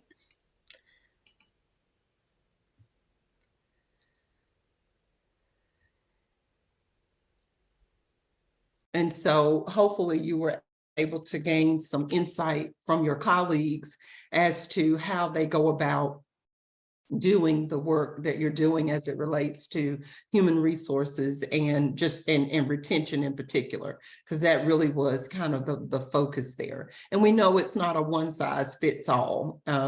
You know, it has a lot to do with what you have at your disposal to be able to share with your employees. And right now, you know, the climate is very competitive. Not just in the nonprofit sector, but in the business and corporate sector and the government sector. I was watching some morning news today, and I saw where the Internal Revenue Service of the United States of America just increased, is moving to increase its staffing from about 20-some thousand to like 70, 80,000. So there's been this shortage of staff with the Internal Revenue, and they're trying to hire. They're using some of the CARES Act funds to do that. And so we're challenged across sectors right now. We're challenged across industry. And, you know, in the nonprofit world, we were already challenged prior to the pandemic, and now we're seeing more of it. Lisa, did you have a comment? No, it's funny when you're saying watching the news. I was watching the news, and I don't know if anyone else heard this, that the happiest place on earth is where? Where do you all see the happiest? Where's the happiest place on earth? So they say, besides heaven. But where's the happiest place on earth? I'm scared to answer the question. Huh? It's Disney.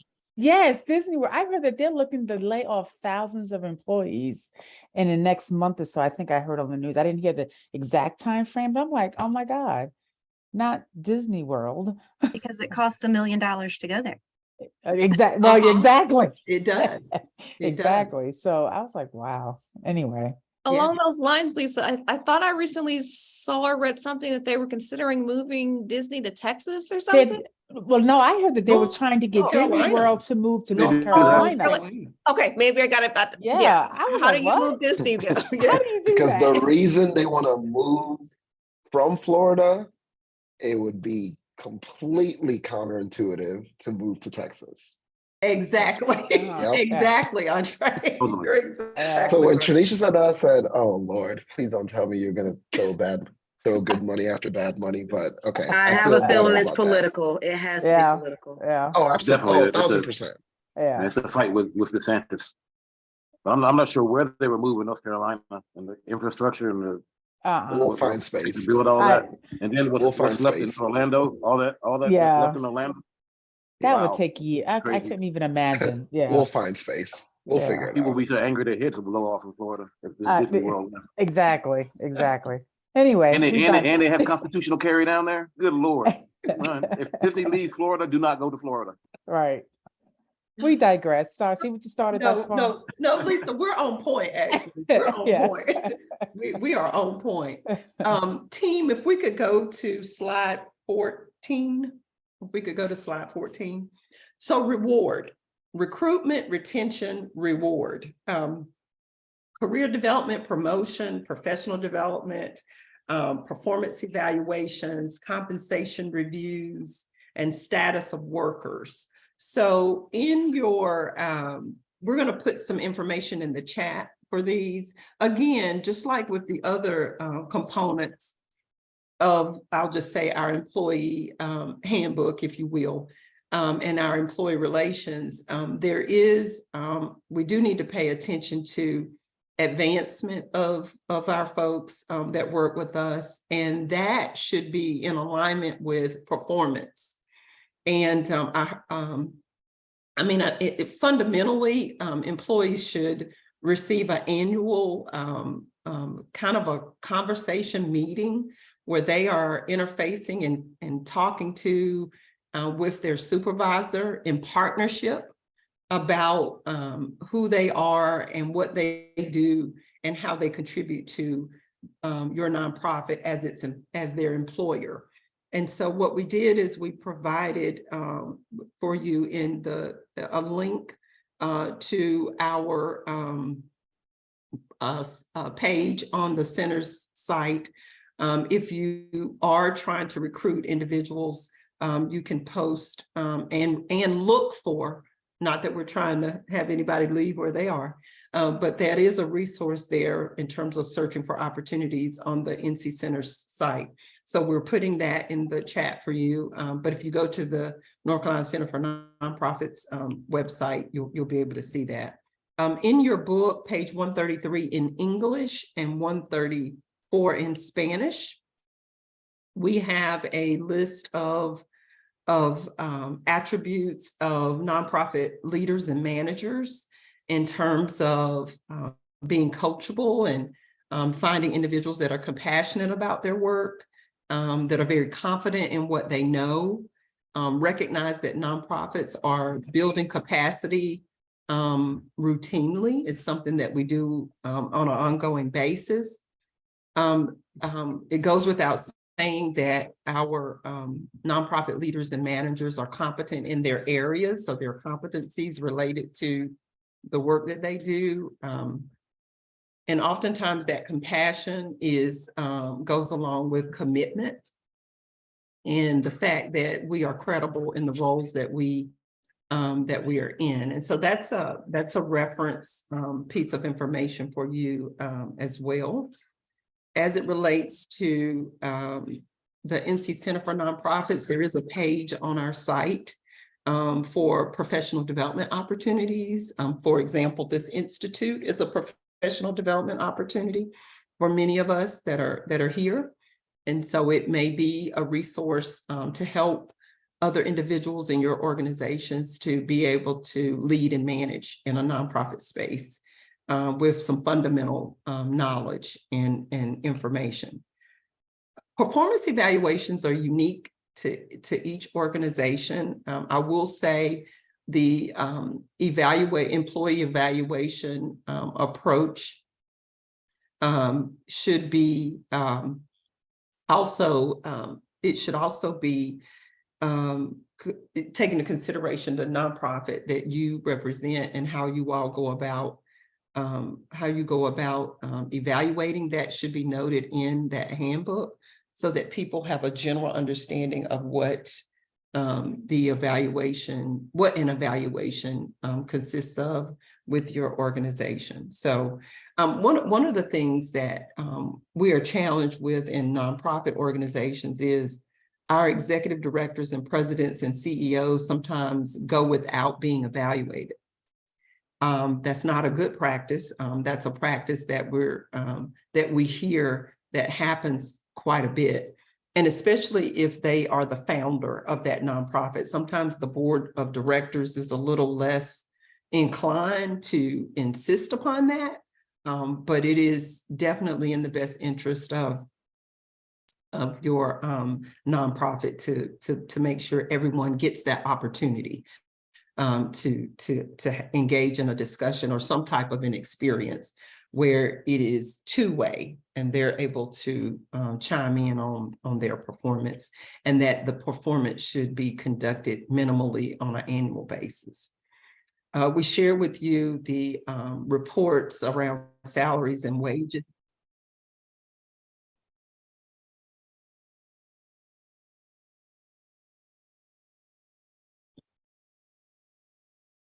I'm pausing.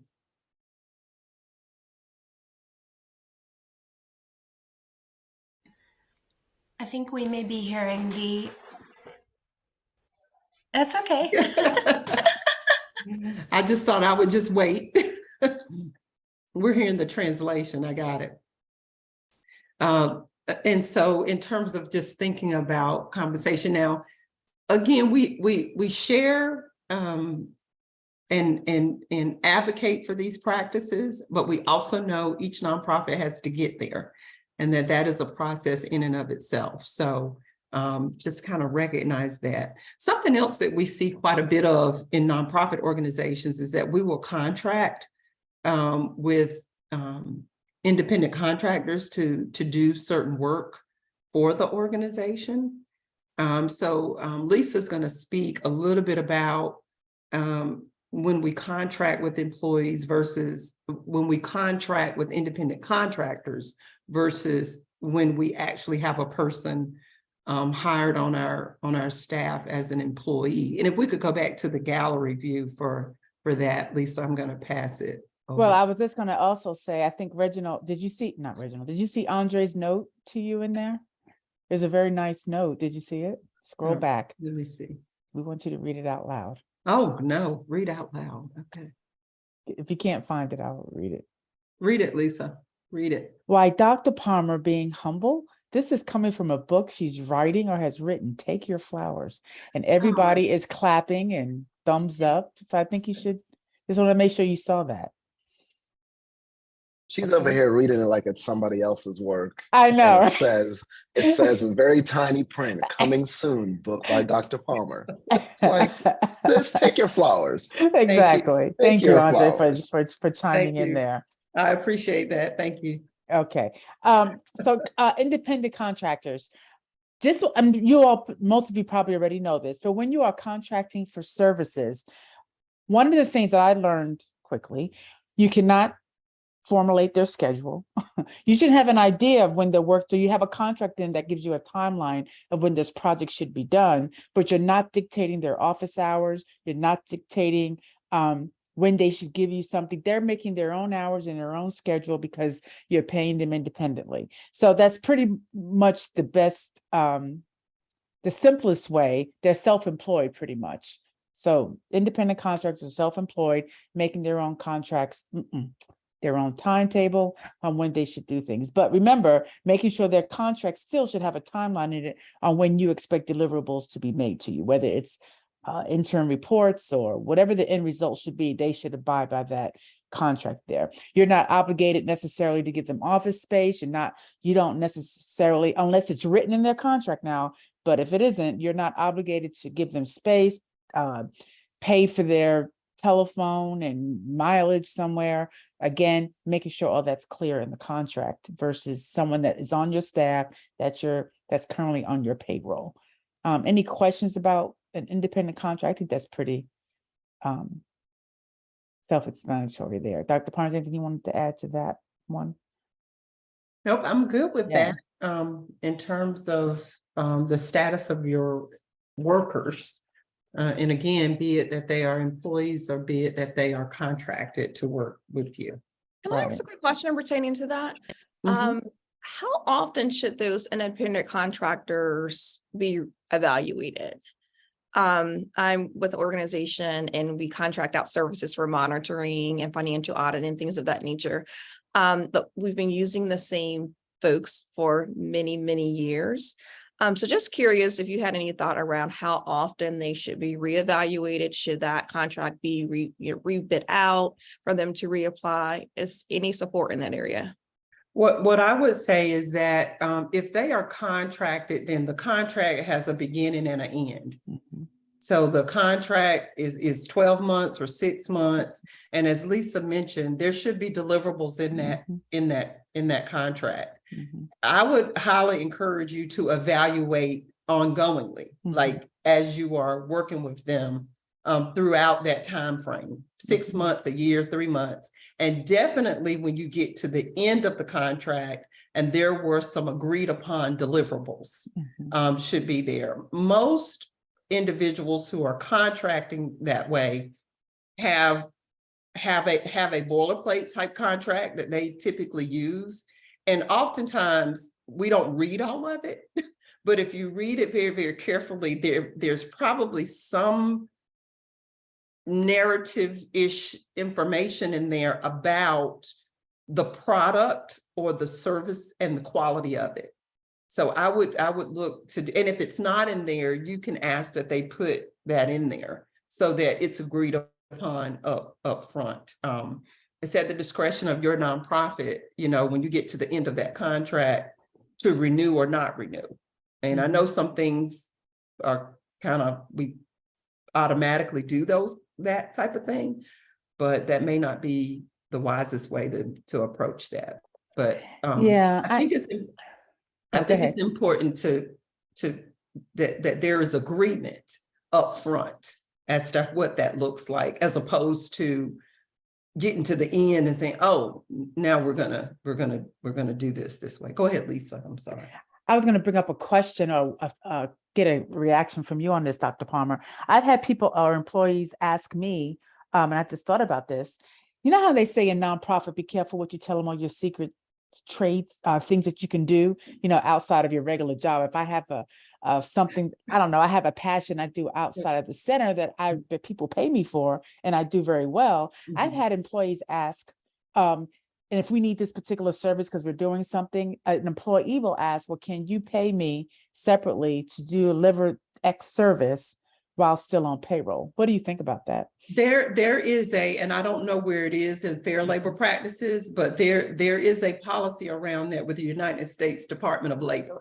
Mhm. So you should be, if you are a full-time employee, that is one Mhm. relationship you have with that employer, but there are some laws around that. And it happens a lot sometimes when it's a family-owned Mhm. type business or type of employer, Mhm. where they might have a family member on payroll. We're getting into some sticky messy Mhm. here, Mhm. but they might have a family member that's on payroll, but that family member has a plumbing business. And so they use the plumbing Mhm. there are laws around that. So I would defer, because I'm not a labor lawyer, but I would defer to the United States Department of Labor. Mhm. Yeah. Great. But, Yeah. Mhm. but I'm not looking at the legal side of this.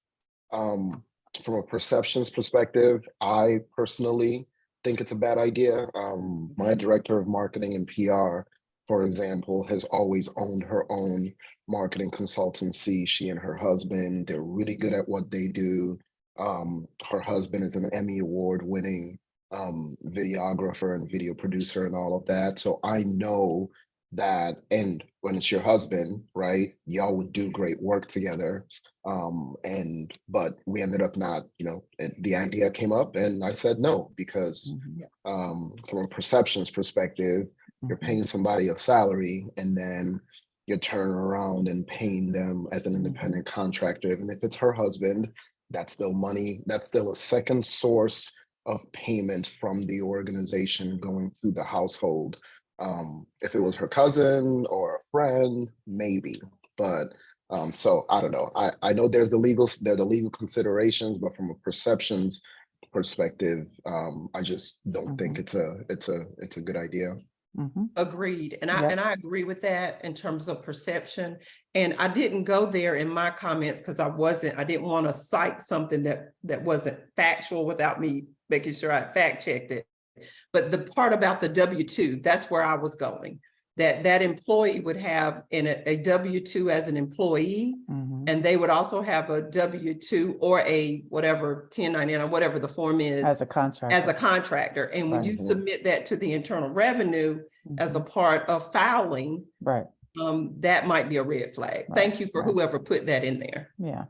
Yeah. So great. Thank you for that feedback. I think that was I've had that come up a couple times, so I thought that'd be good to just mention to the whole group. And I will just say it this way. Recently, within the past year, we've had national news coverage of a particular family who had family members as employees, and also their business, those employees, family members, daughters, sons, also had other consulting fees they were paid as a contractor.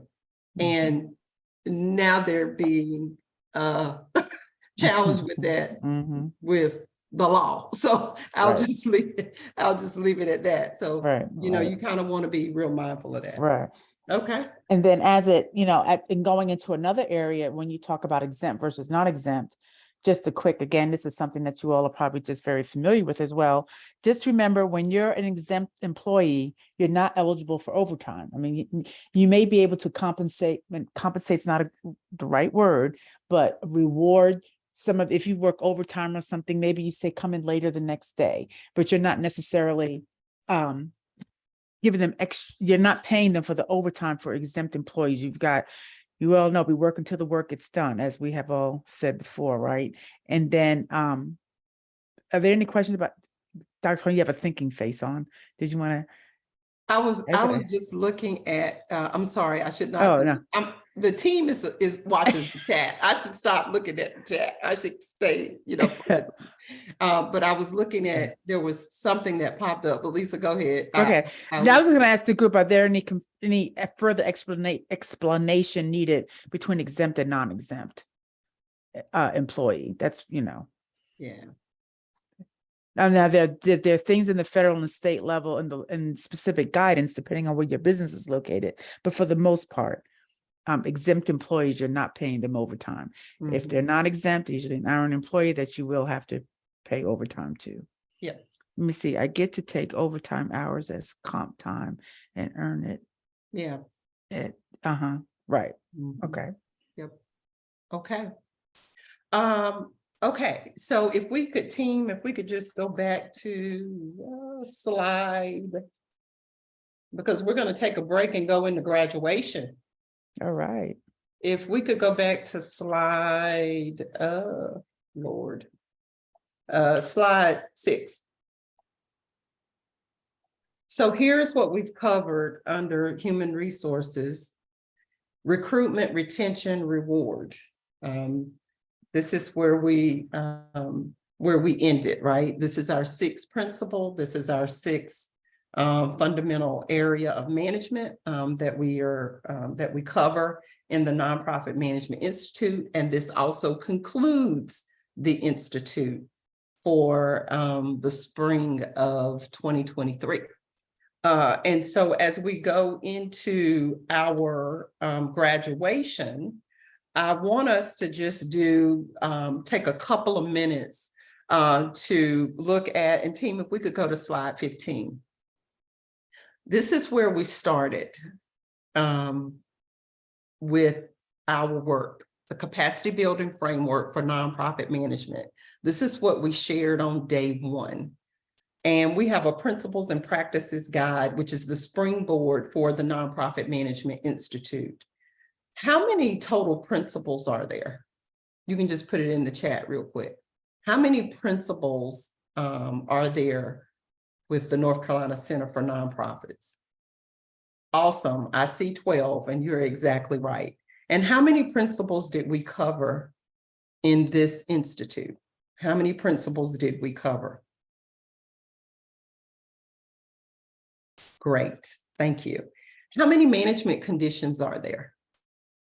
And what are they? How many management conditions are there, and what were they, or what are they?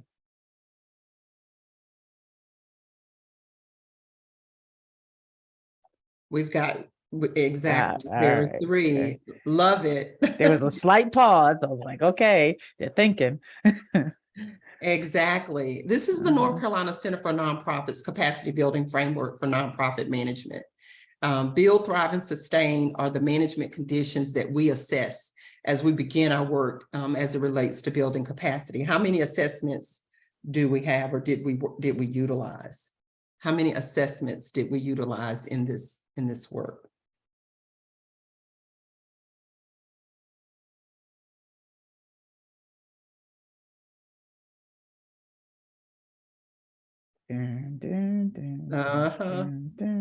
How many assessments? So we used one assessment, and we looked at what we wanted to, where we wanted to enhance our capacity over 6 of the principles. We do have another level of assessment, but the one that we used here was the one with the 6. And how many practices are there total? How many practices did we cover in here? Well, no, how many practices are there total? That's where we started. How many practices did we talk about that we have? How many practices? How many practices?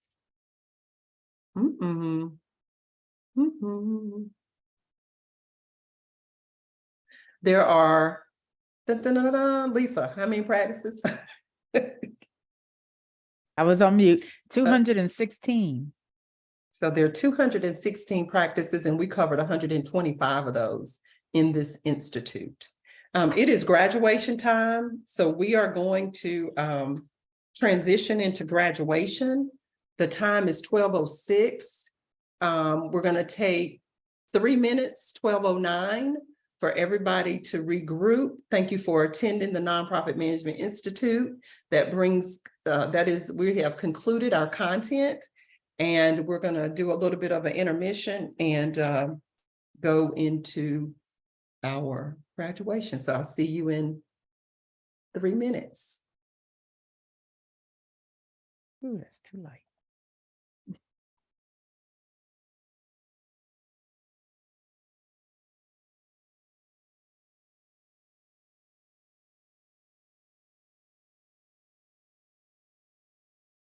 Guests are getting seated and we're trying to make sure everything's good, you know. Okay. Okay. Are you hearing the music? Mm-mm. No. Mm-mm.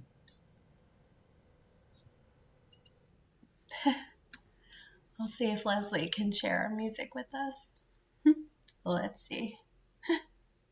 I always have trouble sharing sound. There we There go. we go. Thank you, Leslie.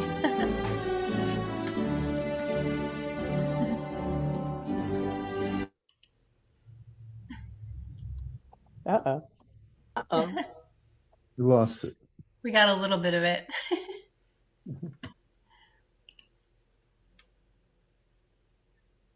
Is it coming back on or? You guys think- walked really fast to that song, got seated really quick. Wait, we can just see. Oh, there it is.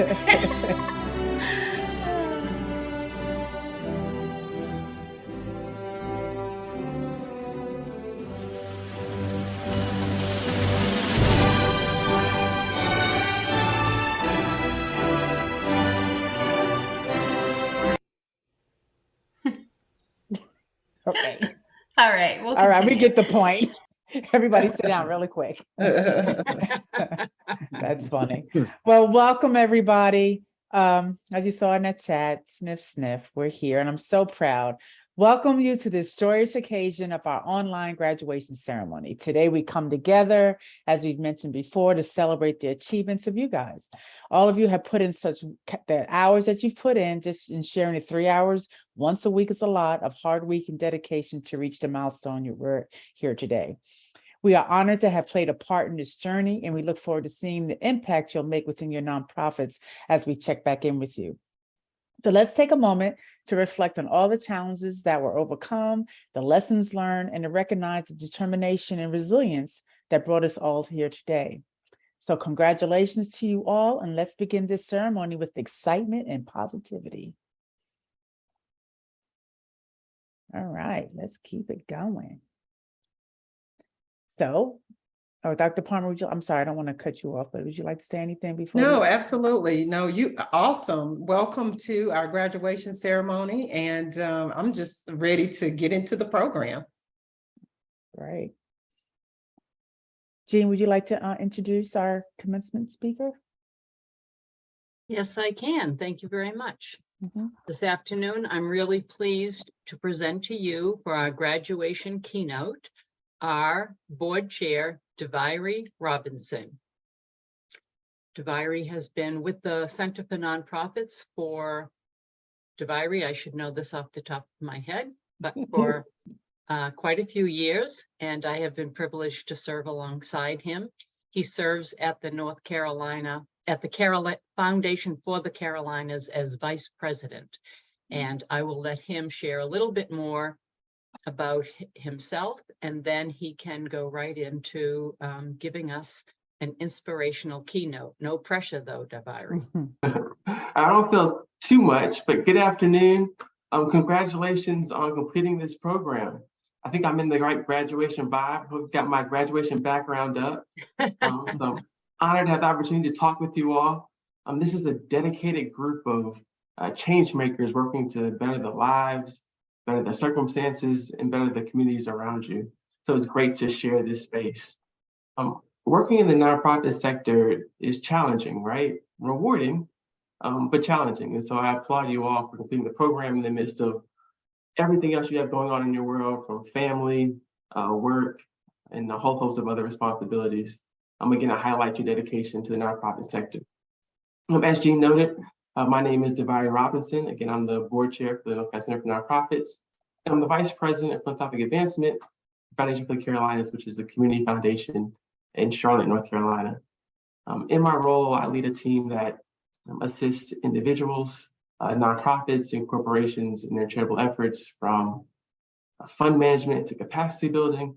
We help strengthen the sector through fiscal management, educational opportunities, and grant connections. So many of the things that you've talked about over the past few weeks. From this program, you now have a better toolkit to run and manage a successful nonprofit. And you understand how important culture is to good nonprofit leadership and in attracting and keeping skilled staff. But you know what you've learned. I don't need to restate it for you. So in the, I guess, minute and a half or so that I have left, I want to challenge you. So I'm going to throw down a gauntlet. So you have all proven yourselves to be altruistic individuals who care deeply about the world around you. But in order to be the best version of yourself, to give the most of yourself to others or to a cause, you have to take better care of yourself. And this is my challenge to you. Find moments to step away. Prioritize self-care for you and your team. And I know it's easier said than done. I know it's a privilege to do so. But step away, step back, breathe for a moment, and then re-enter the space re-energized. There was a viral Facebook post a few years ago that said, almost everything work again if you unplug it for a few minutes, including yourself. So I implore you all to make individual and collective well-being a pillar in your organizational strategy. This really isn't an option. You've probably heard that exhausted leadership is poor leadership. Nonprofits know better than many industries that burnout is real. It's critical that we as leaders protect ourselves and our organizations by creating less stressful environments and then intentionally establishing a culture of self-care. So I'll leave you with a quote from Simon Sinek that's really resonated with me. People who wonder if the glass is half full or half empty miss the point. The glass is refillable. So please accept my challenge and continue to pour back into yourselves, into your staff, and your communities. Now, I was told I only had like 3 minutes, and so I'm right on the cusp. So I want to say thank you all very, very much, and congratulations again on completing this program. Thank you, Devary. We really appreciate that, taking the time to come speak with us today. Before I hand it back over to Dr. Palmer, I would like to just say a quick thank you, if I may. If you mind going to slide 19, team, please, sharing the screen, to just thank our staff and everyone who has made it possible, between Jean, Dr. Palmer, Devary, of course, Leslie, Rebecca, myself, putting the program together and working behind the scenes. Thank our translation with Simsole. They've done a fantastic job. Again, as we mentioned earlier, this was our first time doing this, and I think it went really well. So thank you as well. We really appreciate it. So I'd like to turn over to Dr. Palmer to go on with some more fun stuff. And so now it is time for the conferring of the certificates. I'm getting a kick out of seeing all the different graduation backgrounds. So thank you all for downloading those and utilizing those as your background for the graduation. Conferring of the certificates. On behalf of the North Carolina Center for Nonprofits, you have completed the Nonprofit Management Institute. Your completion of this training institute is formally conferred on behalf of the North Carolina Center for nonprofits. You may turn your imaginary tassel. Is it this way or this way? Left to right, right to left. I forget. It's right, isn't it right? Either way, do it both. And if you would pay attention to the screen or the slide, you will see that we have listed all of our graduates and the organizations that they represent.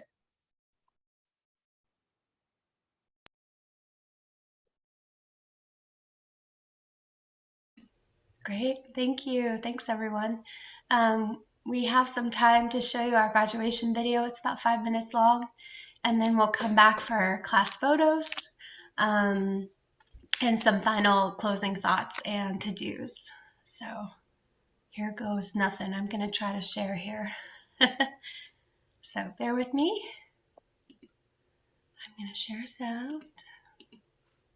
And if you'll give me a thumbs up if you hear the sound when I share this, once I hit play.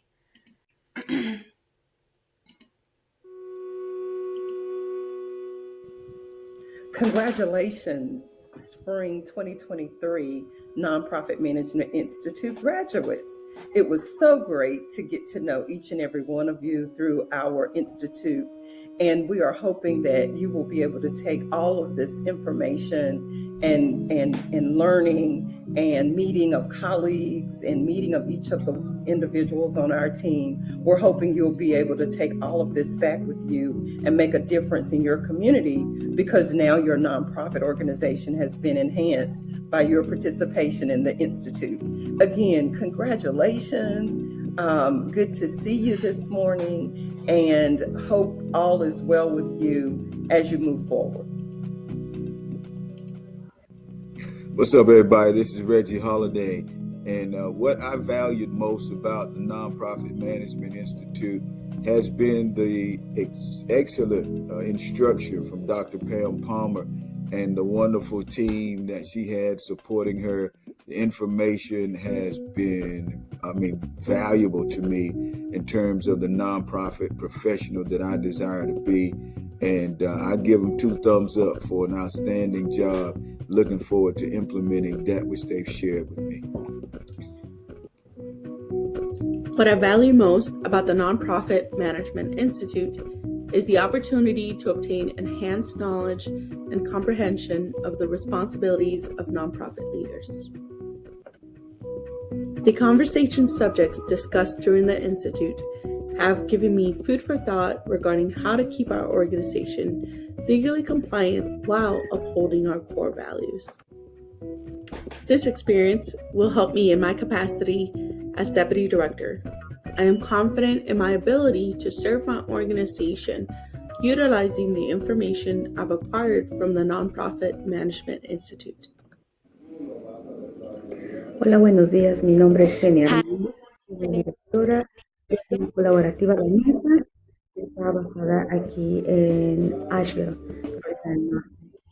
Quiero dar las gracias a North Carolina Center for Nonprofit por habernos invitado a ser parte de este ciclo. Quiero dar las gracias a la doctora Palmer por su experiencia y conocimientos en el tema. Gracias por haberles compartido.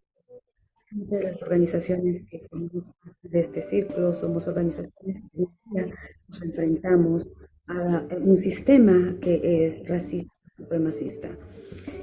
Y yo creo que conocer las reglas de ese sistema nos permite, ojalá más adelante, poder romperlo. Agradezco a todos los compañeros que participaron, sus conocimientos y experiencias, y por haberlas compartido. Agradezco a que sin mis compas realmente no hubiera podido ser parte de este círculo sin interpretación. También espero que de pronto nos podamos ver todos nuevamente y seguir aprendiendo. Gracias. Good morning. I'm Yvonne Harrison, and I want to thank the town of Cary for sponsoring the grant for me to be able to attend the Nonprofit Management Institute. I had so much fun, learned so much, and just grateful to be able to learn more about the nonprofit and how it should work and how it should be set up. Had a blast, And thank you very much. The thing I value most about the Nonprofit Management Institute is the quality of the teaching that we have received. And I'm just excited because I feel like now I have tools for success. I loved being in the breakout sessions where we got to talk about the material that we were covering each week. It was great to be able to meet other professionals in the nonprofit industry. And so I just wish you all success as you endeavor into new territory in your organization. I can't say thank you enough to the Nonprofit Management Institute team. You all have been diligent to provide everything that we've needed during these last few weeks, and I'm just grateful for all that you have done, taught, provided, documents, everything. I feel like we have been equipped for success as we move forward in our organizations. So again, thank you so much. What I valued most about the Nonprofit Management Institute was Dr. Palmer's ability to answer our questions. Nonprofits there are many different types of nonprofits, and she was able to hone in on each of our questions and explain it by sectors as well. So we appreciate her ability to do that for us. Thank you so much, Dr. Palmer. You are an awesome instructor. Nonprofit work is completely exhausting, but it's absolutely worth it. And even though sometimes it's really hard to see your progress because you're constantly putting out the fires, just keep in mind that you really are making a positive difference to your community.